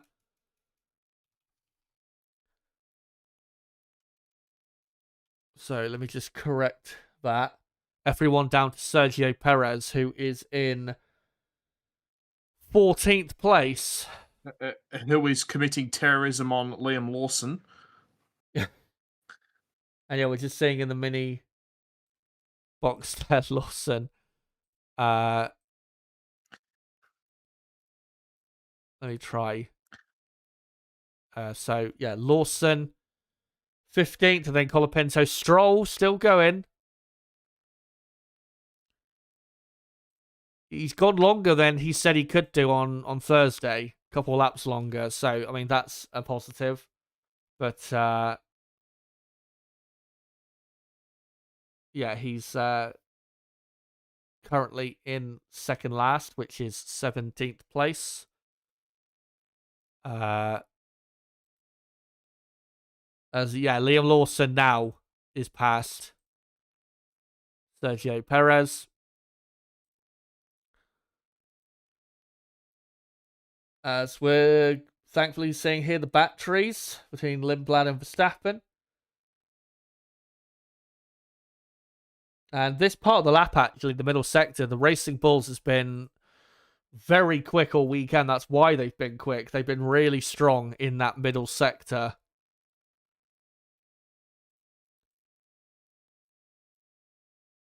As, let me just correct that. Carlos Sainz is actually on the hard tyre. Liam Lawson is on the hard tyre. And then the only driver outside of the top 10 not on the hard tyre is Sergio Perez, who is on the medium compound. Perez, though, didn't pit under the virtual safety car. As we're now on lap 18, Russell still catching the two Ferraris ahead.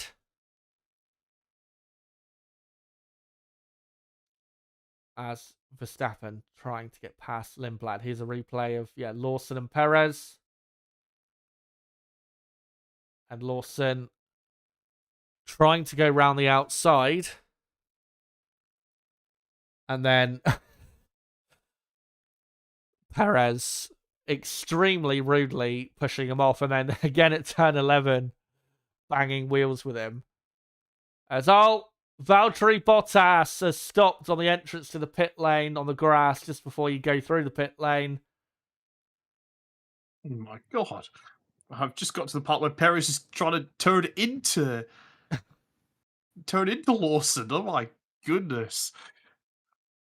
As, now virtual safety car. So will Ferrari take this opportunity? Oh, they've got to. They've got to pit. Well, they've gone past. I think they were too far the way around to pit this time. Nah, they could But, have pit. They could have pit. well, they will have the chance to pit because that Cadillac is not going to be cleared away quickly. As Verstappen being told to box, but being almost pushed into the wall by Lindblad there, who pits as well, and so does Behrman and Bortoletto, who obviously the cars who didn't pit under the first virtual safety car are now deciding to pit. Max Verstappen now onto the medium. Max do very well to get those tyres to the end. Another just under 40 laps. It is looking like a two-stop because Max's tyres, those hard tyres, did not look very good at all. And Verstappen is now in 7th place. Lando Norris is now 5th. He's gained from all those cars then just pitting. Haas are looking good. They're 8th and 9th currently. As Bortoletto, he has made his pit stop, and he's come out in 11th place. Sergio Perez now pitting. So we've got now, it's still not even halfway through the race, and we've now got 5 cars out. So Valtteri Bottas out. And guess what? Now they've closed the pit lane. Oh. So Ferrari can't pit. Well, that is... I mean, we can say bad luck, but they should have pitted before under the first virtual safety car. And there's obviously no way they were going to not close the pit entry because they've got to push him quite far. And clearly Bottas had issues a few corners before, but just couldn't make it back to the pit lane. And the rear locked up as well. So it's expected. We didn't think both Cadillacs would finish. Completely new team. As Bottas calls it a day. As the VSC is now going to end on lap 20 of 58. As Max Verstappen looks like he's caught Lindblad out, has he? Lindblad defends to the middle and just about covers that off. But Max now he's in a faster car of softer tyres. Surely he'll be past Lindblad pretty soon. But, the two Ferraris out front, still on the medium tyres, still have not made a pit stop. Norris in 5th is on the hard tyre. And then Max Verstappen is the only other driver, except for the two Ferraris, that is on the medium compound. As here comes Max Verstappen around the outside at turn 9. Does he get the move done? Yes, he does. Lindblad's not going to fight that. And Max Verstappen is into 6th. And it's now only 5.5 seconds behind Lando Norris, which that is good news to be only that far behind. Lando is going to try and go to the end. And Max will now be pushing on.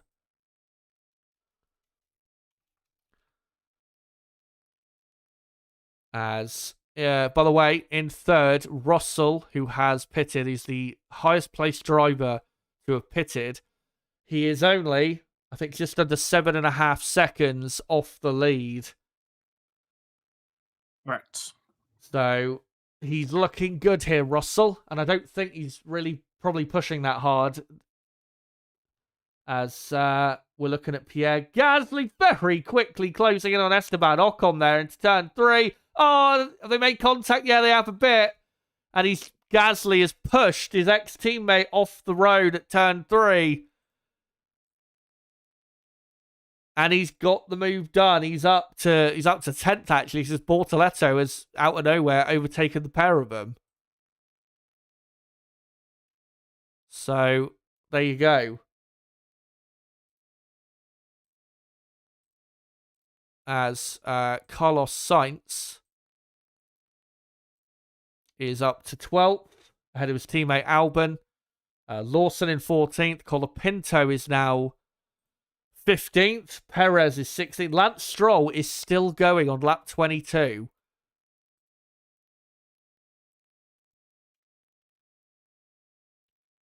As George Russell, fastest lap, 1:22.6. That is pretty quick. Second quicker than the Ferraris. Yeah, that is. If he keeps that up, he'll be with them very shortly. As Max Verstappen catching Norris pretty quickly as well. One thing I've noticed so far, I don't know what you think, but the closing speed when they overtake is mental. Yeah, especially if the other driver isn't going is already at their limit. Yeah, it can be quite scary. Because, I mean, Gasly there, he wasn't that far behind Ocon, but he just came out of nowhere, really, and was just very quickly alongside us there. That's Leclerc lapping Sergio Perez. Perez is in 16th place.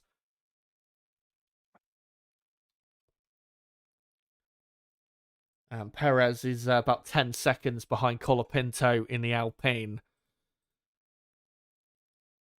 As Russell now is just over 6 seconds off the lead.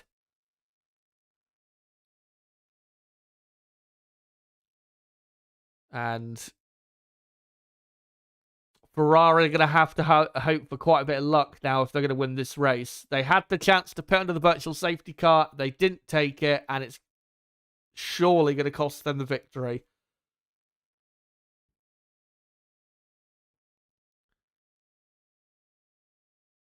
As Russell is just on board with him, and he can now see Lewis Hamilton, I think, or it might be a Cadillac ahead, but I think he'll just see the back of Hamilton as well, who's just flashed through turn 11.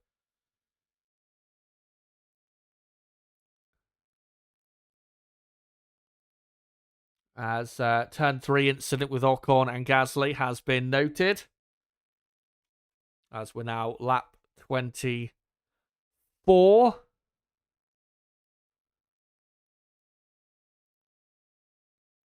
And there is Russell lapping the Cadillac. At this rate, Perez is probably going to end up a couple laps down, which is not too bad. I think people would have expected that.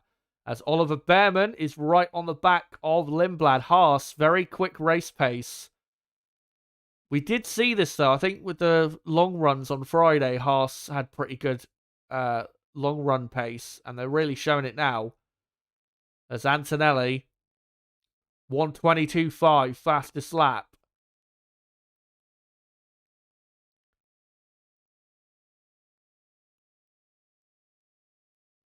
As Leclerc, 2 seconds clear of Hamilton. Russell about 3.5 behind Hamilton.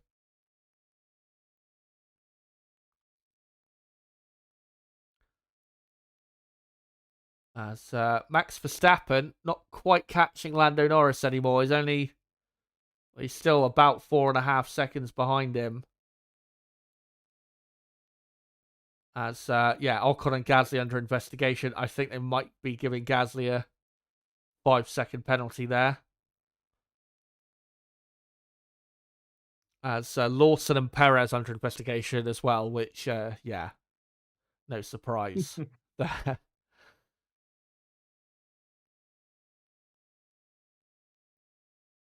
But one thing I'm amazed at, Lance Stroll is still going. 25 laps in. I know he hasn't done 25 laps, but yeah, remarkable. He is still going, and he's not, compared to the Cadillac ahead, he's lapping around, I think, the same pace. So it's not like he's 30 seconds off the pace or something. It was 10th of a second slower than Perez on that previous lap. Yeah, so, I mean, at least this is better than what we expected.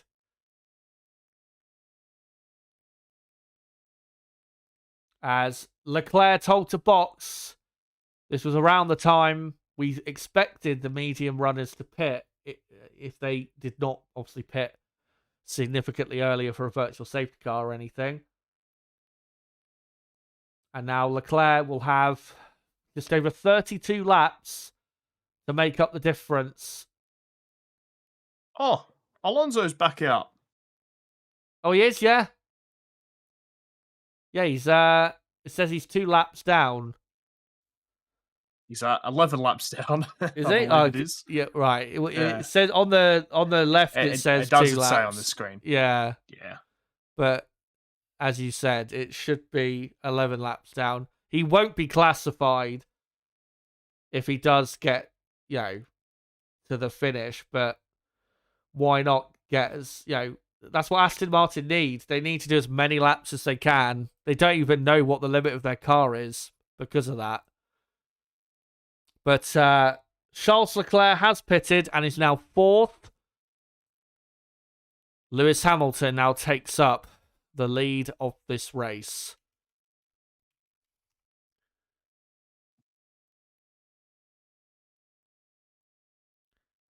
And Russell is just under 2 seconds behind. One thing that is clear is Mercedes and Ferrari are pretty clearly the 2 fastest teams in race trim. They are, comfortably quicker than McLaren and Red Bull. So, that has become very obvious after just under half a race distance.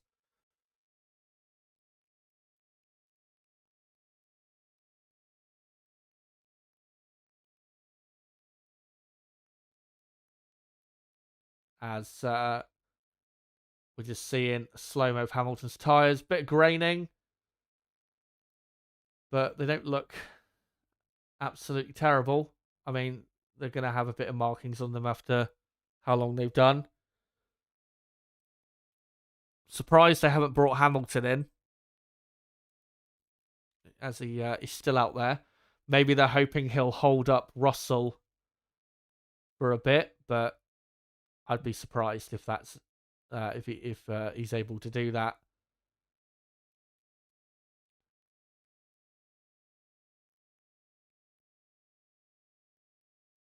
As through turn 9 and 10, Russell closing the gap.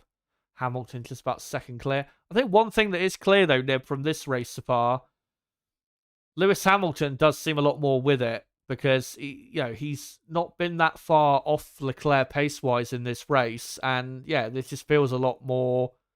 It's still not the Lewis Hamilton, but it's closer, isn't it? Oh yeah, definitely. And I think we all expected Hamilton to have a better showing this season, and well, one race in, he certainly has so far. Yeah, he's looked pretty good in this race. His pace has been way more competitive than what it would have been last season. These cars definitely suit him as a driver more, but I was just worried that would he be able to carry, or not carry over, but whether last season would carry over. But does seem more with it, and definitely a lot happier with the machine. As here we go, Russell right up behind Hamilton as they come down to turn 9, and surely Russell is going to overtake Hamilton, just about blocking Russell off, but Russell takes the inside line, and George Russell takes the lead of the Australian Grand Prix, and surely he'll keep it this time. So Russell into the lead, and Ferrari are going to have to do something quite special to take it back, as Lewis Hamilton now pits as we are about to enter lap 29, which is officially half race distance. Hamilton should come out comfortably in 4th place in between Leclerc and Norris. Brilliant pit stop there by the Scuderia boys. There goes Leclerc. There goes Hamilton. And yeah, there you go.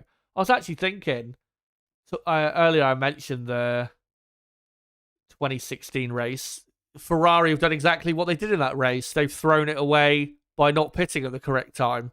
So Ferrari have literally just copied exactly the script of that race. And it's going to result in the same pain, I'm afraid, which is not being able to win. Yep, because Leclerc is 15 seconds off of the lead.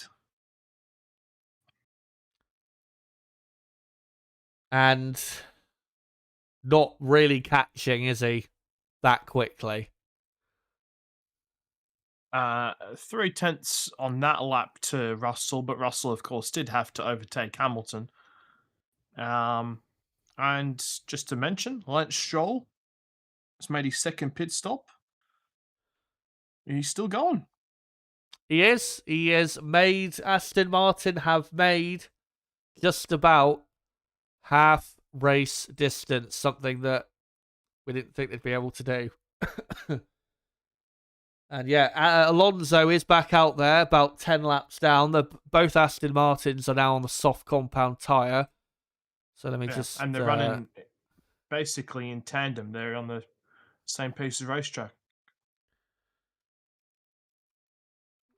So at least this is something, something to take home for Aston Martin. Some slight encouragement that, they beat their expectations, given how bad things are. As this battle still rages on, Lindblad and Behrman, two young guns. Behrman is only 20 years old, and Lindblad is 19, I think, or 18, one of the two. As so yeah, George Russell is leading. Antonelli second. Antonelli is about 6.5 seconds off the lead on now lap 31. Leclerc 14.5 seconds behind in third. That's 14.5 seconds off the lead. Lewis Hamilton fourth, just over a pit stop behind Russell. Norris in fifth. Verstappen sixth. Verstappen is getting closer to Norris. Gap is just under 3 seconds between those two. And then Lindblad 7th, Behrman 8th, Bortoletto 9th, and Pierre Gasly 10th. And then Ocon, Albon, Sainz, Lawson, Colapinto, Perez, Stroll, and Alonso. The rest of the people still running. Let me just update. Albon is head of Sainz. The two Williamses have swapped positions quite a bit today, but yeah, they're running 12th and 13th. They're miles away from that battle between Gasly and Ocon. Albon is 15 seconds behind Gasly. So Williams losing around half a second a lap, it appears.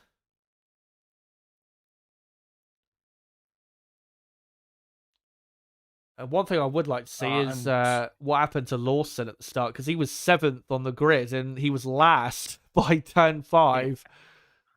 So I was watching Verstappen's POV, and yeah, he just didn't get away. It felt like that for like half the field, though. Just half the field just was like, yeah, no, not today. Especially those two Mercedes at the front. That was quite remarkable to see as Ocon under investigation, I think, or noted for driving unnecessarily slowly, as Russell complaining that it's a bit windy. Charles has said this is like a mushroom in Mario Kart when he had the boost. Just Formula One did not broadcast the message. Yeah, rightly so. Because, I mean, I think I said it at the time. You did. It literally feels like Mario Kart. Like, oh, yeah, you pass, and then straight away I'll pass, and then it was so silly, and it was so hard to know. Like, is this real? Like, is this actually happening? Kind of like in football, isn't it, where a goal goes in, but you don't know if it's actually going to be allowed by VAR. It's kind of like that. It's like, is this real? Can I celebrate? Can I react?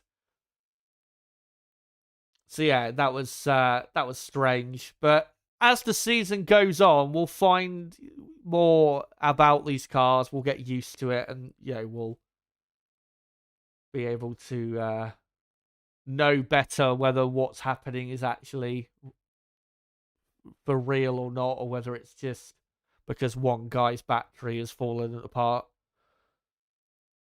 But this is a battle shaping up between Verstappen and Norris. The gap now just 1.5 seconds as Mercedes telling Antonelli and Kimi, we're thinking of going to the end, but let us know what you think about the tyres.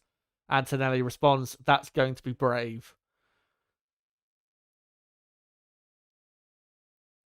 Well, they're gonna have to do it because, I mean, there's 25 laps to go.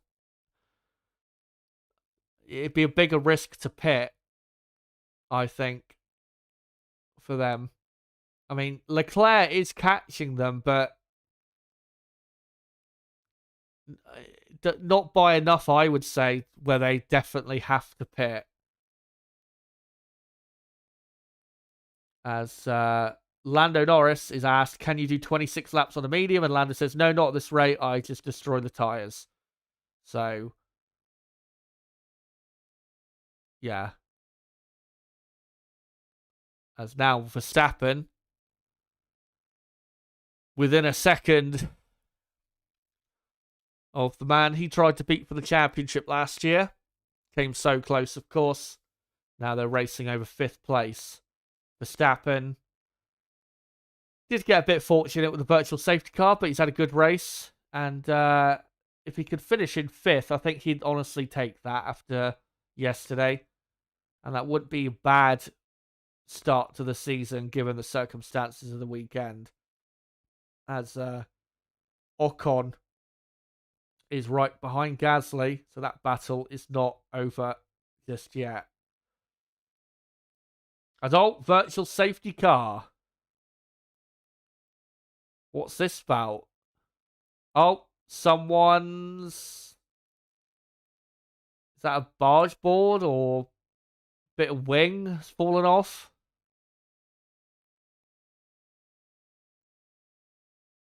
Not sure what that is. As Gabriel Bortoleto is pitted. Oh, it's Perez. The Cadillac has had its mirror fall off a couple times. But that looks like the end plate at the front wing, isn't it?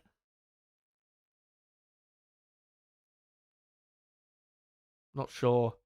As Albon is pitting as well, and so is the other Williams of Sainz. So, but the VSC is about to end, so they're not really going to gain anything from that.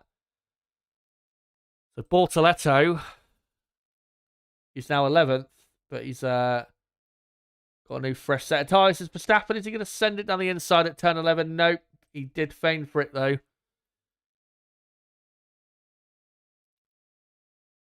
As Lawson and Sainz still in the pits. Carlos Sainz must have had a really bad pit stop because Lawson has come out ahead of him. Alonso is back in the pits. Here comes Lando Norris. So clearly they couldn't get to the end. And like you said, Nib, there looks like a lot of drivers who thought they might be doing a one stop are now doing a 2-stop. As Norris should come out behind Lindblad and Behrman in 8th place. And he does. Seems like the only driver that might be able to do a one-stop is Russell at the moment. Yeah, he sounds pretty comfortable up front as Albon is on the soft compound tyre now in 12th place. Carlos Sainz is on the soft tyre as well. Got to say, Russell's tyres don't look too flash, especially the front left. A lot of graining on the front left. As we're looking at Russell, who is lapping around about the same lap times as his teammate. So both Mercedes are running competitively.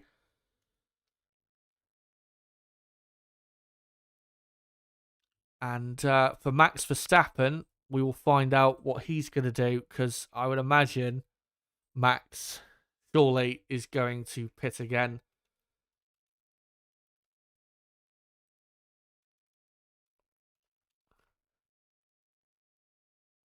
And yeah, Lando Norris on a set of medium tyres. He should be pretty quickly passing Bevan and Lindblad, as I think Alonso has retired now from the race. Because, yeah, he's still in the pits, so he is out. I'll update that in a moment. Let me just update that. Yeah, both Williamses are now on the soft tyre, and so is Liam Lawson. Lawson obviously trying to make up for all of that lost ground and lost time. And yeah, Alonso out of the race. Lance Stroll, remarkably, is still going, even though he is going, obviously still pretty slow, still managing to be out there with just over 20 laps to go. Can Aston Martin finish the race? If they could, I think they would be very happy with that. Honda would as well, because Honda have looked incredibly sheepish so far this weekend with what's happened. They obviously are very embarrassed at the situation, as Stroll, as I say, that's pitted, so I might have just gave him the commentator's curse. As actually, it says that Sainz is on the medium. As Russell, 6.5 seconds now clear of Antonelli in the lead.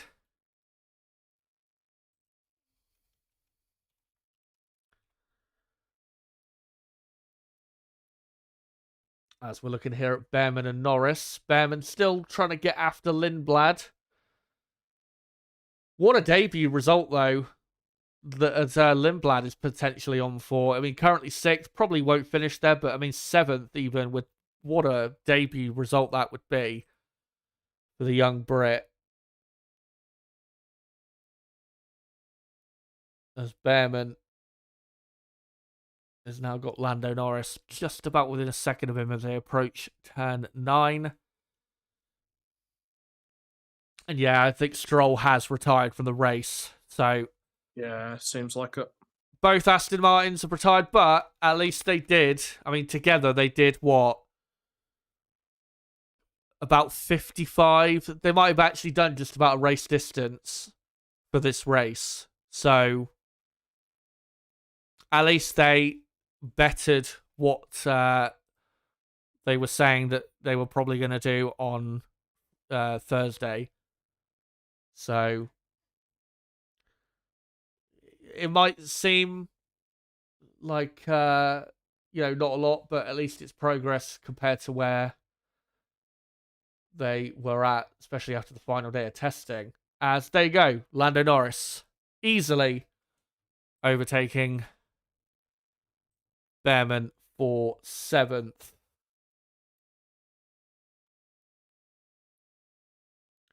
And he's going to pass Lindblad, I'm sure, pretty quickly, probably the next lap or so. Here's Ocon and Gasly. Ocon, I think, is back up to 9th. Ocon did the switch back through turn 9 and 10. And then down to turn 11. In the slipstream to the inside. Gasly doesn't try anything unfair, and good move. And Esteban Ocon is up to 9th place, but Gasly is right behind him, only a 10th behind him, and has he got the position back? We're not seeing it currently. And yeah, Gasly does get it back, as Charles Leclerc does the fastest lap of the race.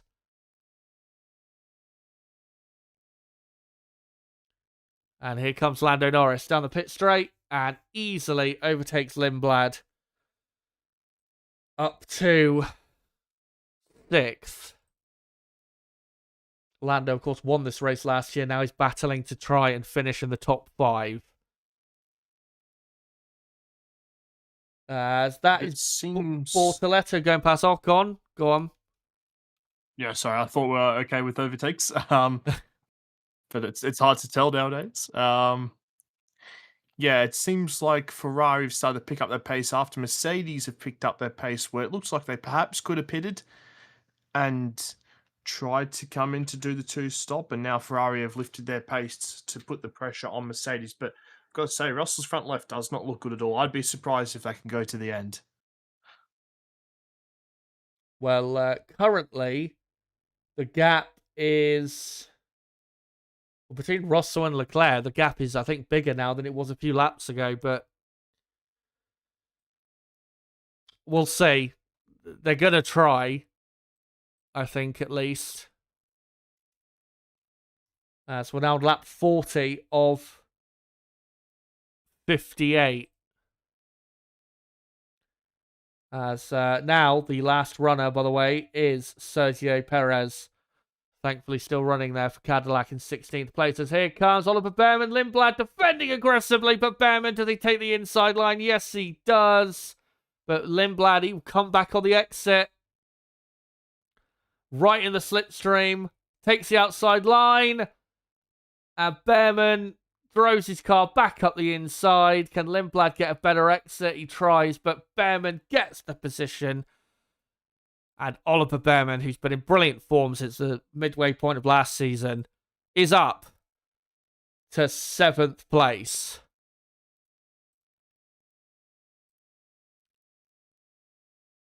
But is the battle over as Lindblad is trying to get back in the slipstream? This is where the Racing Bulls is very quick. And yeah, he's going to go round the outside, is he? He's going to try, but Behrman forces his car back up the inside and forces Lindblad onto the dirty side of the track, onto the marbles. And Behrman keeps the position as Bortoleto has overtaken Gasly now. Bortoleto pitted, remember, again under the virtual safety car that came out last time, a few laps ago. So Bortoleto on fresh tyres. He's up to 9th place. Keep your eye on him. He might be very quick in these final 17, 18 laps. As here is Pierre Gasly repassing Ocon into turn 9. That's when Gasly retook the position. And then this is Bortoleto passing Ocon, which we saw live. And then same move down the inside of Pierre Gasly just a lap later. So Bortoleto cracking on with it.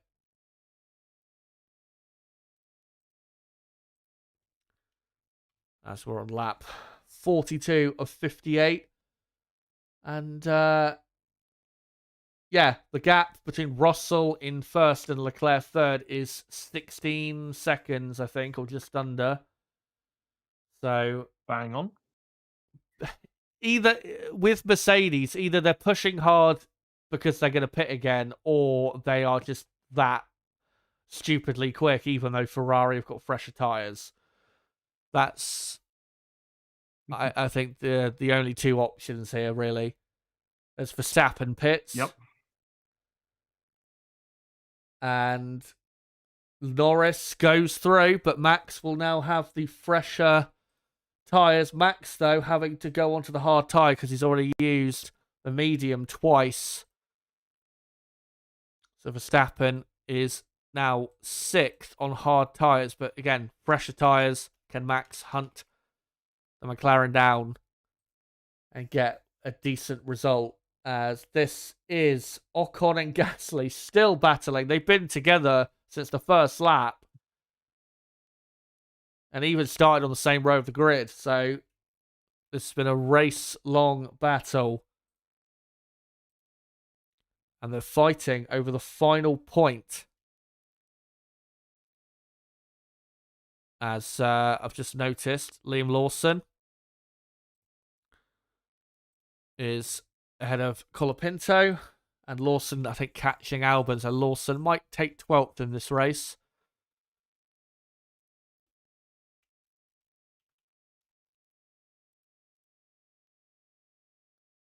as Carlos Sainz, I think, is about to potentially overtake Colapinto for 14th, lower down the order.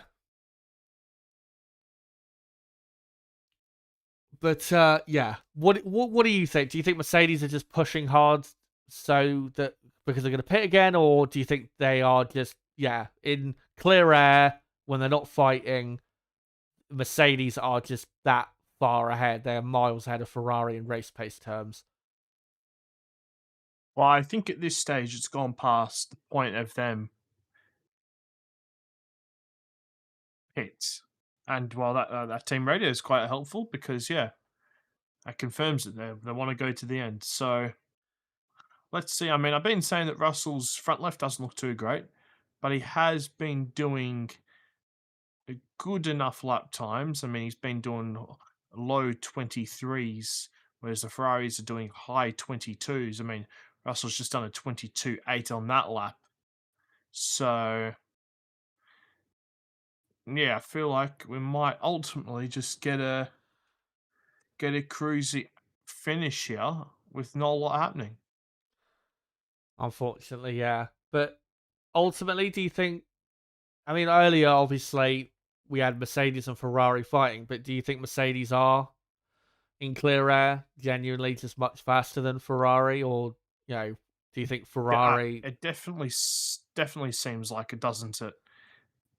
Yeah, I mean, considering Leclerc's on fresher tyres, if Ferrari were on the same pace as Mercedes, then Leclerc should be like right with Antonelli by now. But the gap has remained basically the same as when Leclerc pitted. So whatever the tyre offset is there in terms of the fresher tyres, that is probably the gap between the two. I mean, we did see, I think on Friday, Mercedes were very strong with their long runs, so it's not exactly a surprise. But even if Mercedes do have a very strong race car and the strongest, one thing they have got to sort out is those starts, because I mean you can't be starting every race like that, especially if Ferrari are a position or two behind, because then they're just giving themselves unnecessary anxiety every Grand Prix. Kind of like when back in 2015, 2016, when Ferrari would get really good starts and mess up certain races for Mercedes back then. But Well, this is the thing, right? I think it's clear that at least for the first handful of races, Ferrari are going to have William Silverstone like starts every single race. yeah, And today they've absolutely ballsed it up. I mean, it probably would have been hard to stop one of the Mercedes getting through, but giving up that much track time was never a smart idea. Um, and yeah, they've cocked it up. It's the best way to say it, really. but I think the biggest issue is, I mean, maybe Mercedes, like you say, maybe Mercedes would have been too strong, but Ferrari needed to force Mercedes to go and beat them. And if they did, then fair play. Mercedes are too good. But Ferrari have just handed Mercedes the race and not made them work for it. When if they made them work for it, you never know. Maybe Mercedes run with a bit more, have to run with a bit higher engine settings, and you never know what happens later in the race on the reliability side. Again, it's very similar to that 2016 race where they needed to force Mercedes to take them on and beat them, and if they did, fair play. But Ferrari just, they fought a bit obviously at the start, but then once that virtual safety car came out, gifted Mercedes the opportunity to go win this race, as Leclerc is between 15, 16 seconds off the lead, so still not really any closer. The battle, though, to look out for now is Verstappen and Norris over fifth. Verstappen now just about within a second of the McLaren, and surely on the fresher tyres, Max will eventually get past. I think one thing that is clear is, I think as we all saw in testing, McLaren do have the slowest car out the front four, especially in race trim. But yeah, in race trim, Mercedes do seem clearly the quickest, but Ferrari do seem, a lot quicker compared So to Russell's quali. pace last 2 laps has dropped off quite suddenly. Antonelli's gained quite a bit of time, 7 tenths on that lap. The Ferrari's over a second, so might have something a brewing. Yeah, we'll keep our eyes on it. Hopefully, it wasn't just traffic. As we're looking at the mini screen, Ocon is still having a look at Gasly into turn 11, but still going to have to wait for other parts of the circuit. As Verstappen, a bit closer on this occasion now, up to the end of the first sector. Norris has got a bit of traffic ahead of him that's going to distract him to an extent. And yeah, it's the Alpine of Colapinto. As Carlos Sainz has pitted again and put soft tyres on. As Ocon has made some sort of mistake. He's now 2 seconds behind Gasly.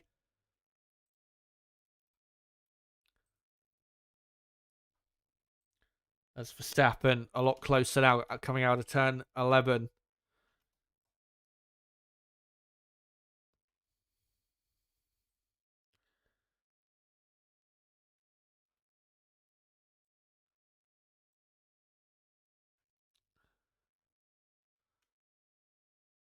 Seems like everything's stabilized out the front. It might have been traffic after all, but one thing's been clear is Hamilton has been the faster Ferrari driver in this second half of the race. Yeah, he's only 3.5 seconds behind. He was, I think it was over 5 seconds behind Leclerc when he came out from his pit stop. So, yeah, Lewis Hamilton, very much an encouraging first race. Didn't have a great qualifying. If he had maybe, I think if he'd only been a 10th quicker, he probably would have been on the second row of the grid. So, definitely more to build on for Hamilton. As here comes Verstappen. Rear wing open. Same for Norris. As they come through turn 9 and turn 10. I think there is further traffic ahead here. As, Colapinto has pitted again and is still in 14th, as that is the Cadillac they're lapping of Sergio Perez, still going in 16th place.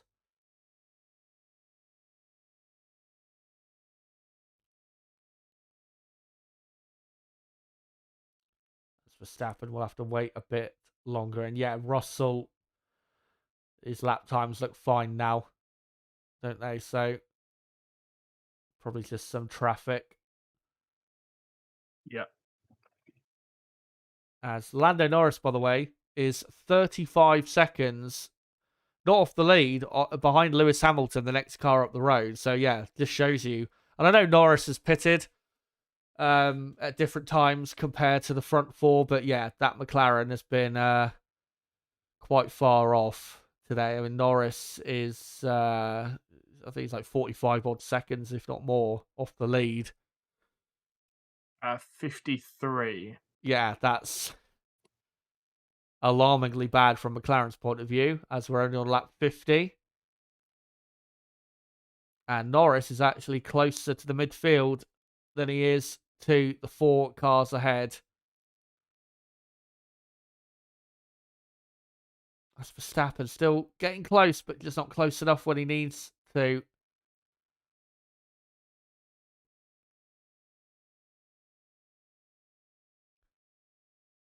As they come through the final couple corners.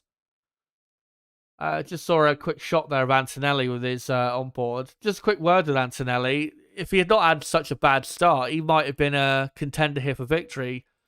Because first 10, 15 laps, he was very quick, wasn't he? Despite having no battery at the start. Yeah, he was, and I mean, he definitely capitalised on Russell, Leclerc, and Hamilton squabbling all over each other.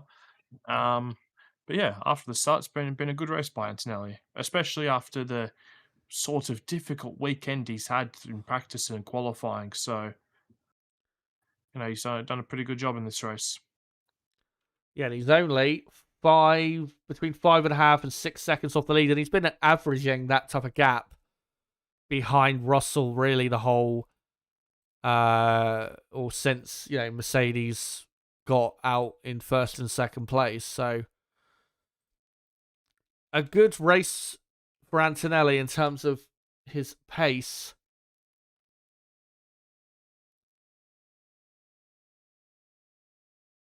As this is showing a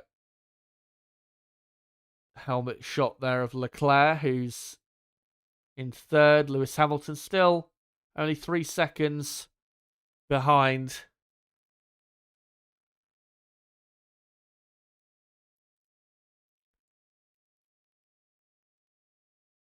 As Hamilton being told, keep pushing, you never know.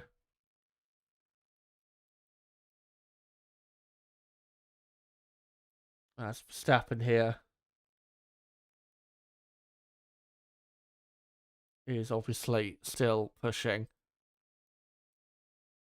With Verstappen, though, difficult to know, obviously, exactly where would he have been if he had qualified, say, up in third.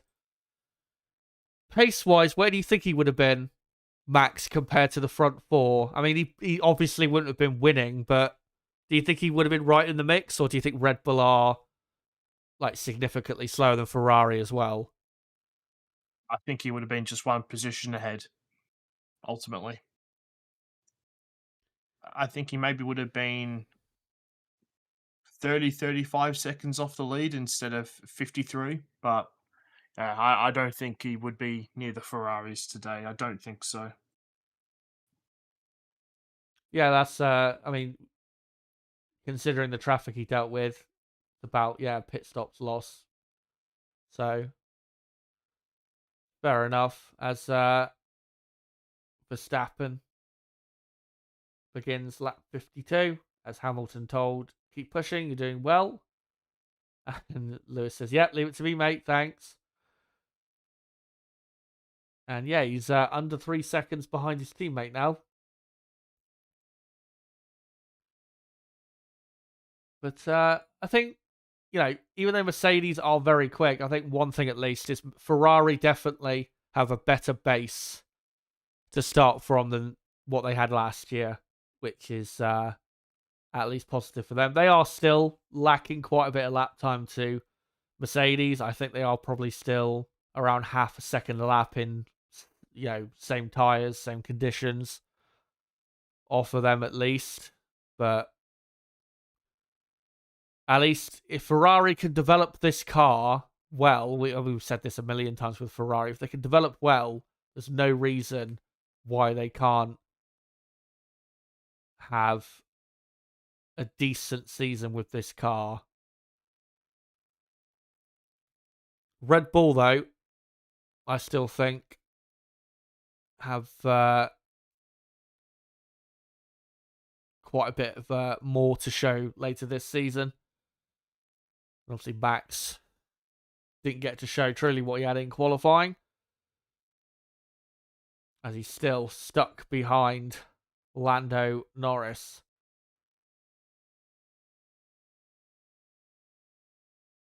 As Antonelli now got the gap down to under 5 seconds to Russell. Will be encouraging for Antonelli, at least, and I'm sure his engineers will remind him of it, as the gap now down to 4.5 to Russell and Antonelli. But yeah, pace-wise, it's not like last season where Russell was clearly comfortably quicker than Antonelli in the race. Antonelli has shown today that he can be right there on pace, if not quicker, but he just needs to keep it consistent, and obviously, delivering pole positions is very important.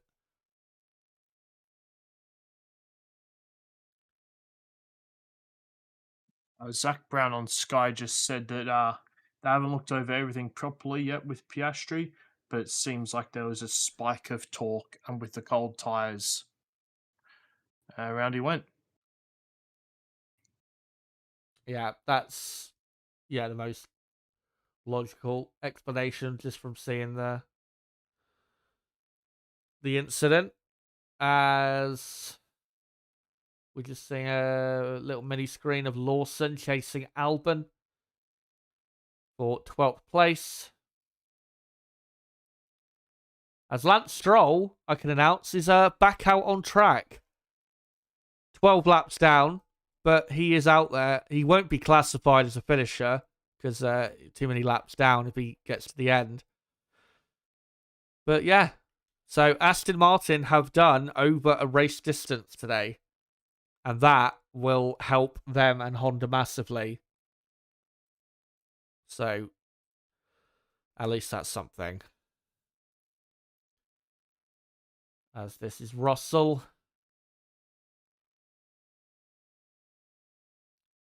As he's on lap 55 now. Not far away from taking his first win in Melbourne. And this will be, I think, only his 6th win in Formula One. Obviously, by the end of the season, you'd expect him to have many more victories.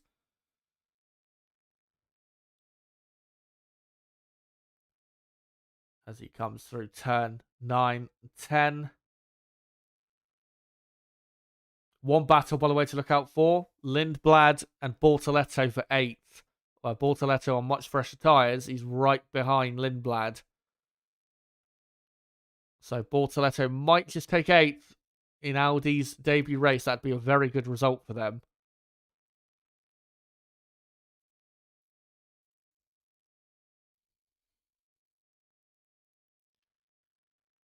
As Verstappen has dropped over a second behind Norris. I think his tyres are finished, following in the dirty air. But for McLaren and Norris, I think they'd be satisfied. There's nothing more they could have done today. Their car is just nowhere near quick enough. And really, they're fortunate to finish in the top 5 because, they don't have a fast enough car in a normal race, really, to finish in the top 5.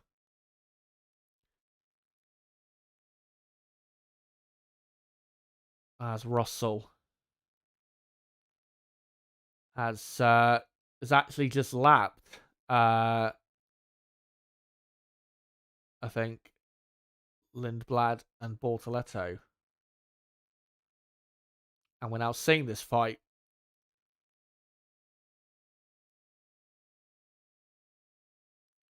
Can Bortoleto take what would be a very good opening result, not just for Audi, but for himself? Down to turn 11. Lindblad pulling away. That Red Bull powertrain engine in the back of that Racing Bulls has been very strong today. That's a big reason why they're such a good start. Remember, Lindblad was amazingly was 3rd at one point on that opening lap.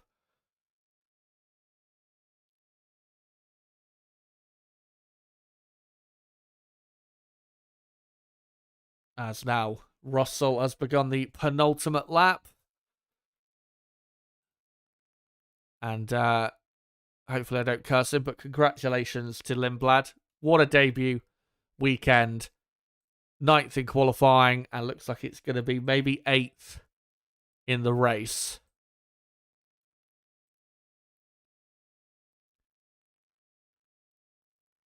As we're not even seeing the track now, we're seeing the city of Melbourne. As Leclerc is now only just over a second ahead of Hamilton. Hamilton is keeping Leclerc honest. And even though, Hamilton is not going to overtake him, this is at least putting a slight bit of doubt in Leclerc's mind as to whether he does have a true pace advantage over Hamilton. And this maybe will carry over into future races. And if he can perform like this, pace-wise in the race, then he just needs to sort out qualifying. which is incredible to say because he is the greatest qualifier of all time statistically. But if he just sorts that out, no reason why he can't have some success this year as we begin the final lap of the Australian Grand Prix. And a quick word on our race winner, George Russell. Had to really battle and work for it in the early laps. Ferrari obviously have gifted Mercedes, given them a much easier race, but Russell was always probably going to win this race, wasn't he? Yeah, been a brilliant weekend by Russell, always in command. Apart from obviously the first lap and that first stint where it's quite the interesting battle, quite the Mario Kart battle with Charles Leclerc. But Ferrari have handed him the track position, and no one has come close to him since then. Absolutely. As here comes George Russell into the final sector. He's had the nickname of Mr. Saturday for a while because of his spectacular qualifying efforts, but to be a world champion, you need to get it done on the Sunday. And I think we are going to see this many times in 2026, which is George Russell taking the flag and winning in 2026 as he wins for the first time in his career the Australian Grand Prix. Antonelli second, Mercedes get a 1-2. Their first 1-2 in Melbourne in 7 years. And here comes Charles Leclerc and Lewis Hamilton, third and fourth. Ferrari getting what may have been the best result they could have got today. But at least they've had a decent race. Lando Norris, then, it will be in fifth. Max Verstappen will finish in sixth. And then it's Behrman seventh. By the way, everyone from Behrman down has been lapped. So it just shows you how far ahead the front runners are to the midfield. Norris fifth, Verstappen sixth, Behrman seventh. Brilliant result for him. Brilliant debut result for Arvid Lindblad, eighth. Bortoletto ninth, Gasly 10th. And then Ocon, Albon, Lawson, Colapinto, Sainz, Perez, all finishing the race. Lance Stroll won't be classified, 15 laps down. So, in terms of your non-classified finishers or retirements from the race, you've got Lance Stroll, Fernando Alonso, Isaac Hadjar, Valtteri Bottas, Nico Hulkenberg, and Oscar Piastri, of course, didn't take the start. So there you go. There is your Australian Grand Prix. Bit of a weird one. It was a lot more exciting than I expected, given that it wasn't necessarily a chaotic race. But, yeah. I like this car. I like this engine. Is George Russell just trying to rage bait the entire sport? Wow, incredibly convenient, isn't it? Yeah, I better not say anything more. As, let me just quickly start up a poll for you guys. I'm going to ask you guys, who is your driver of the day for the Australian Grand Prix? And the options for driver of the day will be George Russell. Charles Leclerc, I think, deserves a mention. He really did drive great, but again, the car just not quick enough. And I mean, Ferrari didn't call him into the pits, so, what could he have done? Max Verstappen and Arvid Lindblad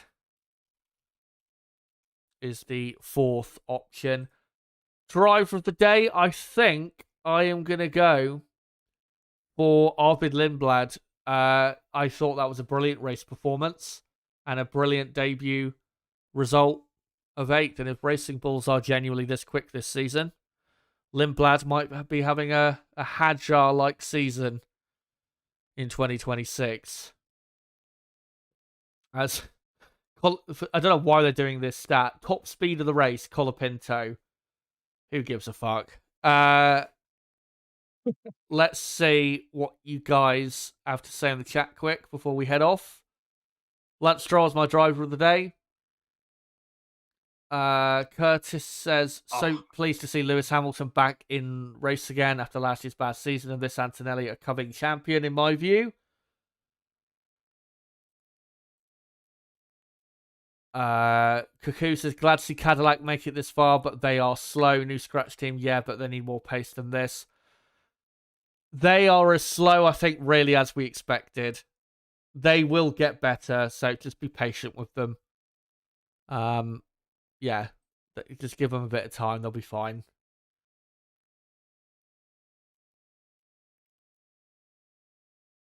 Crystal saying McLaren, Williams, and Red Bull have dropped off somewhat. The rest of the field is where they were in 2025. Williams, well, really dropped off. I think 12th for them is a pretty great result, really, considering how slow they are. McLaren obviously dropped miles off the pace.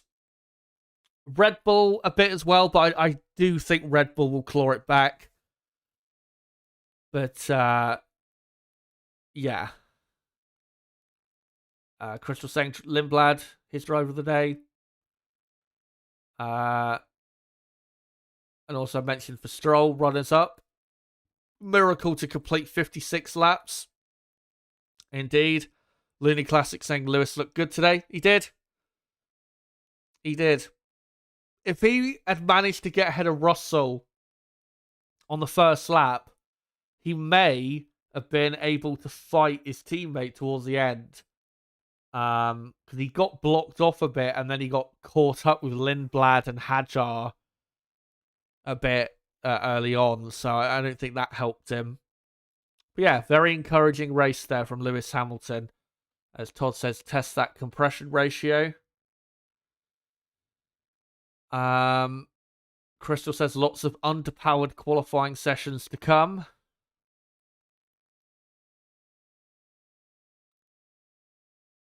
Sarah Garr says Perez done rather well to complete 55 laps.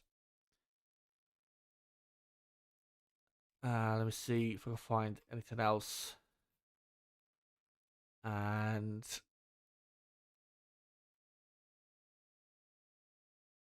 I don't think I can, but let me just see.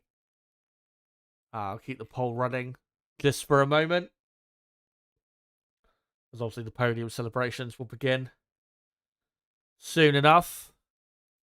But yeah, it was again a bit of a weird race, because these cars are definitely different in how they overtake each other and race, and that is something we've got to get used to, unfortunately. But it was a decent race. We've had a lot worse around here, but it was a bit weird. Let's just put it that way. Yes. As Looney Classic says, China will be a thrilling race. Not quite sure about that.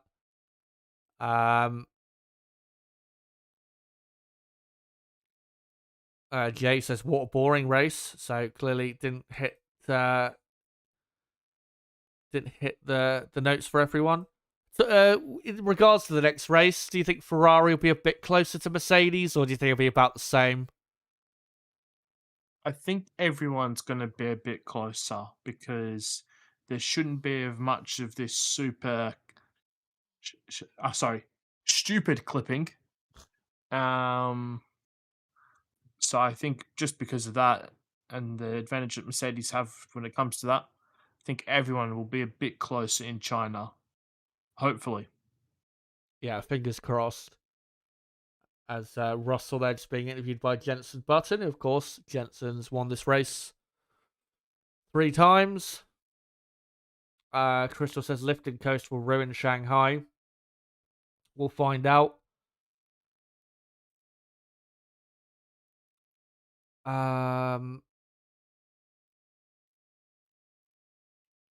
But let me just wait for... I think, yeah, I'll finish up this poll now, as we've had about just over 20 votes, and I think we've got a clear enough winner in the poll. And yeah, 24 votes. Who is your driver of the day? 46% of you said George Russell, 29% for Leclerc, 17% for Lindblad, and 8% for Max Verstappen. Todd says those straights in China are long. the pit straight is not really, I would say, long. Obviously, the back straight is, but yeah, we'll see how that plays out there. Cuckoo says the straight, or that straight, is going to kill the batteries in China. It shouldn't be as bad, though, because, I mean, they're really only going to be deploying mainly on that back straight and on the pit straight. So, yeah, it shouldn't be as bad, but we'll have to find out next week. I'm going to be honest, I'm not sure yet which session I'm going to do a watch along for next week. I'll have a think about it and I'll let you guys know at a later point.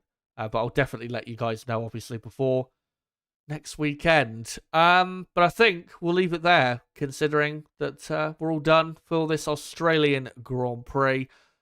Nib, thanks for coming on, not just for today, but obviously yesterday. And yeah, I know, obviously, these cars are so frustrating, and this is just not what we want. But yeah, thanks for coming on anyway, and helping take everyone through this first Grand Prix weekend. Of course, pleasure to be on as always, and glad that I could get on twice this weekend because unfortunately, no matter if you were only going to do a qualifying stream, I cannot be on next weekend, unfortunately, due to work. So I'll be missing the Chinese Grand Prix. So yeah, that'll be a shame. But hopefully it's hopefully it's better than today, and yeah, hopefully qualifying is a bit better. But yeah, who knows? But yeah, cheers for coming on today. And yeah, I'll make a decision probably in the next few hours as to regards to next week. But yeah, it'll be either, like I said earlier, either I'll be doing a watch on for qualifying or the race. And I'll announce it definitely by Friday. But remember, guys, I will be doing a qualifying preview stream on Friday night, regardless of whether I'm doing a qualifying or race watch along. So that stream on Friday will definitely be happening. Also, reminder, I will be uploading my podcast reviewing this race in a few hours from now. That should be uploaded by about 12 p.m. UK time, which is in about 6 hours or so. So I'll make sure to get that uploaded on in a few hours for you guys, so you can let me know your thoughts in review of this Australian Grand Prix. But as usual, thank you guys for coming along for all the content this weekend, and hopefully you'll join me next weekend covering the Chinese Grand Prix. Before you go, smash a like button, make sure to subscribe to the channel for more content like this. But guys, that's it for the first race, and until the next race in Shanghai next weekend for the Chinese Grand Prix, it has been me, Chazza HD. Goodbye.